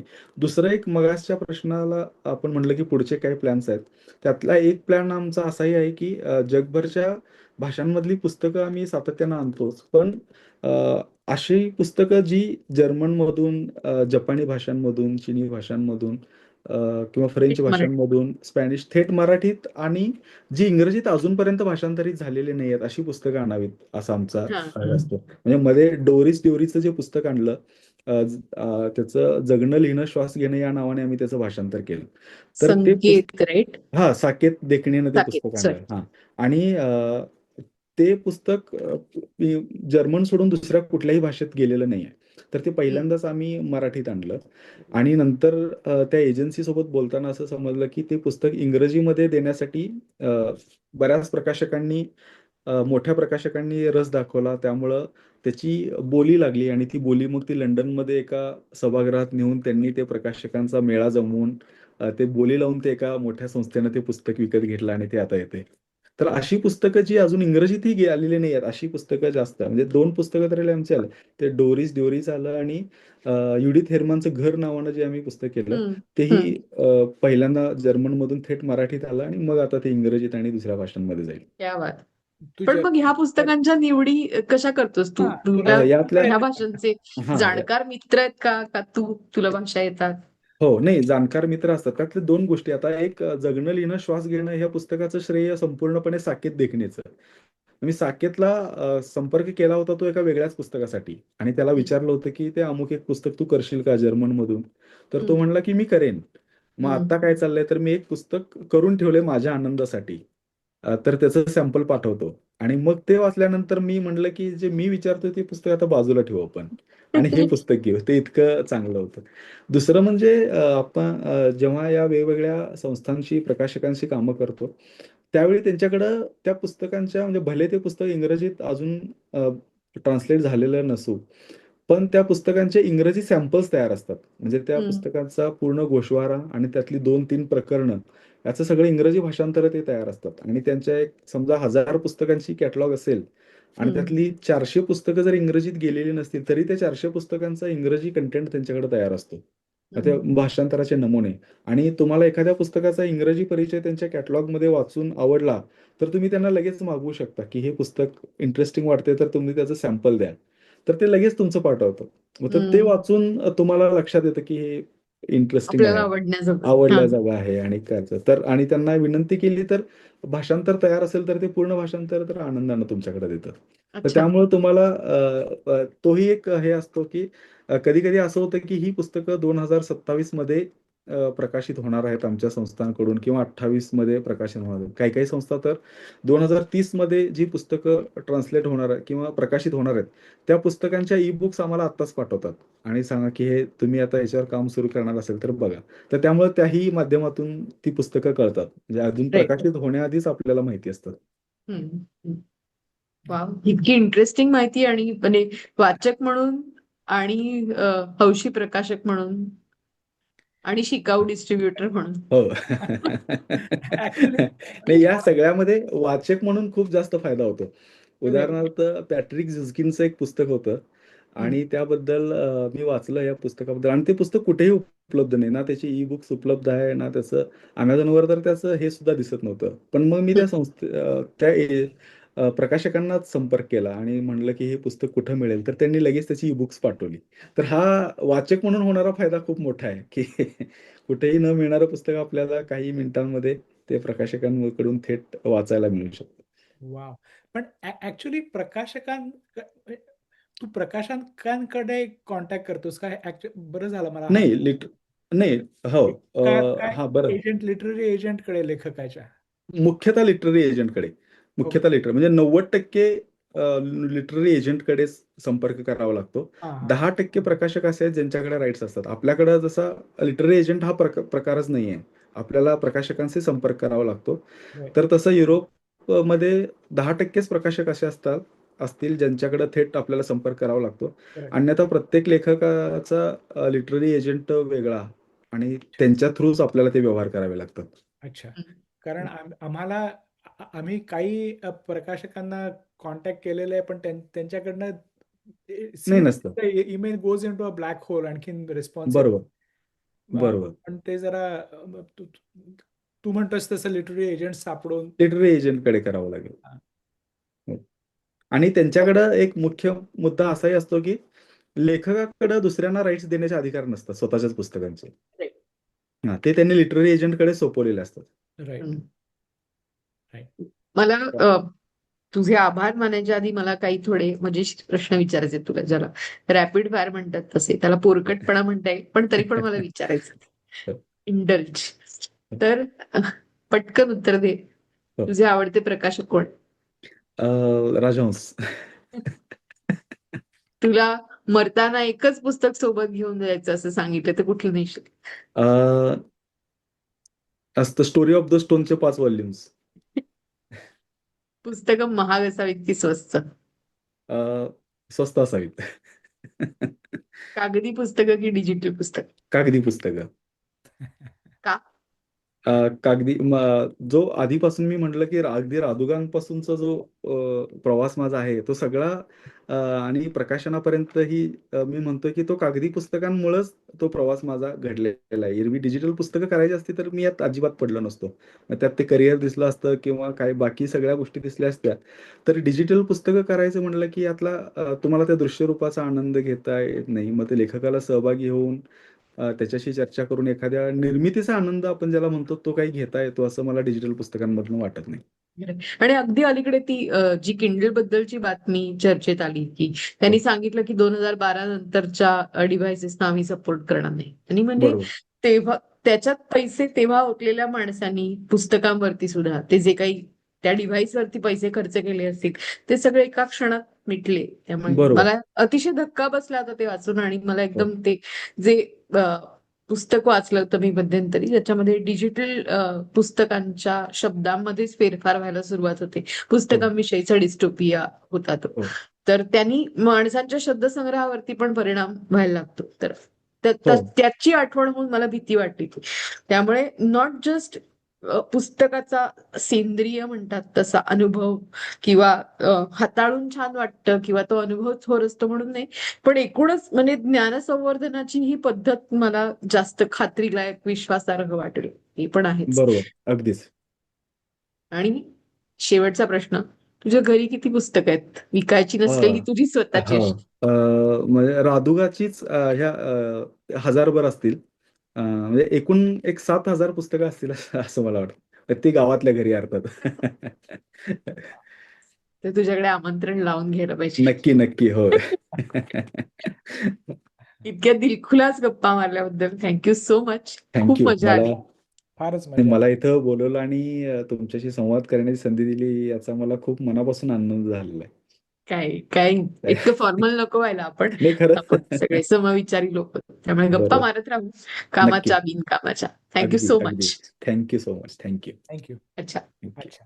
या बाय. कार्यक्रमाचं मुद्रण YouTube वरती उपलब्ध राहीलच. ते ईमेलनी सभासदांना पण पाठवण्यात येईल. आणि शक्य तितक्या लवकर पुस्तकांची यादी पण ब्लॉग वरती देऊ.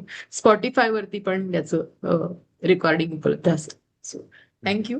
भेटू थँक यू. पुढच्या पुस्तक गप्पाच्या कार्यक्रमात. बाय. Thank you. बाय.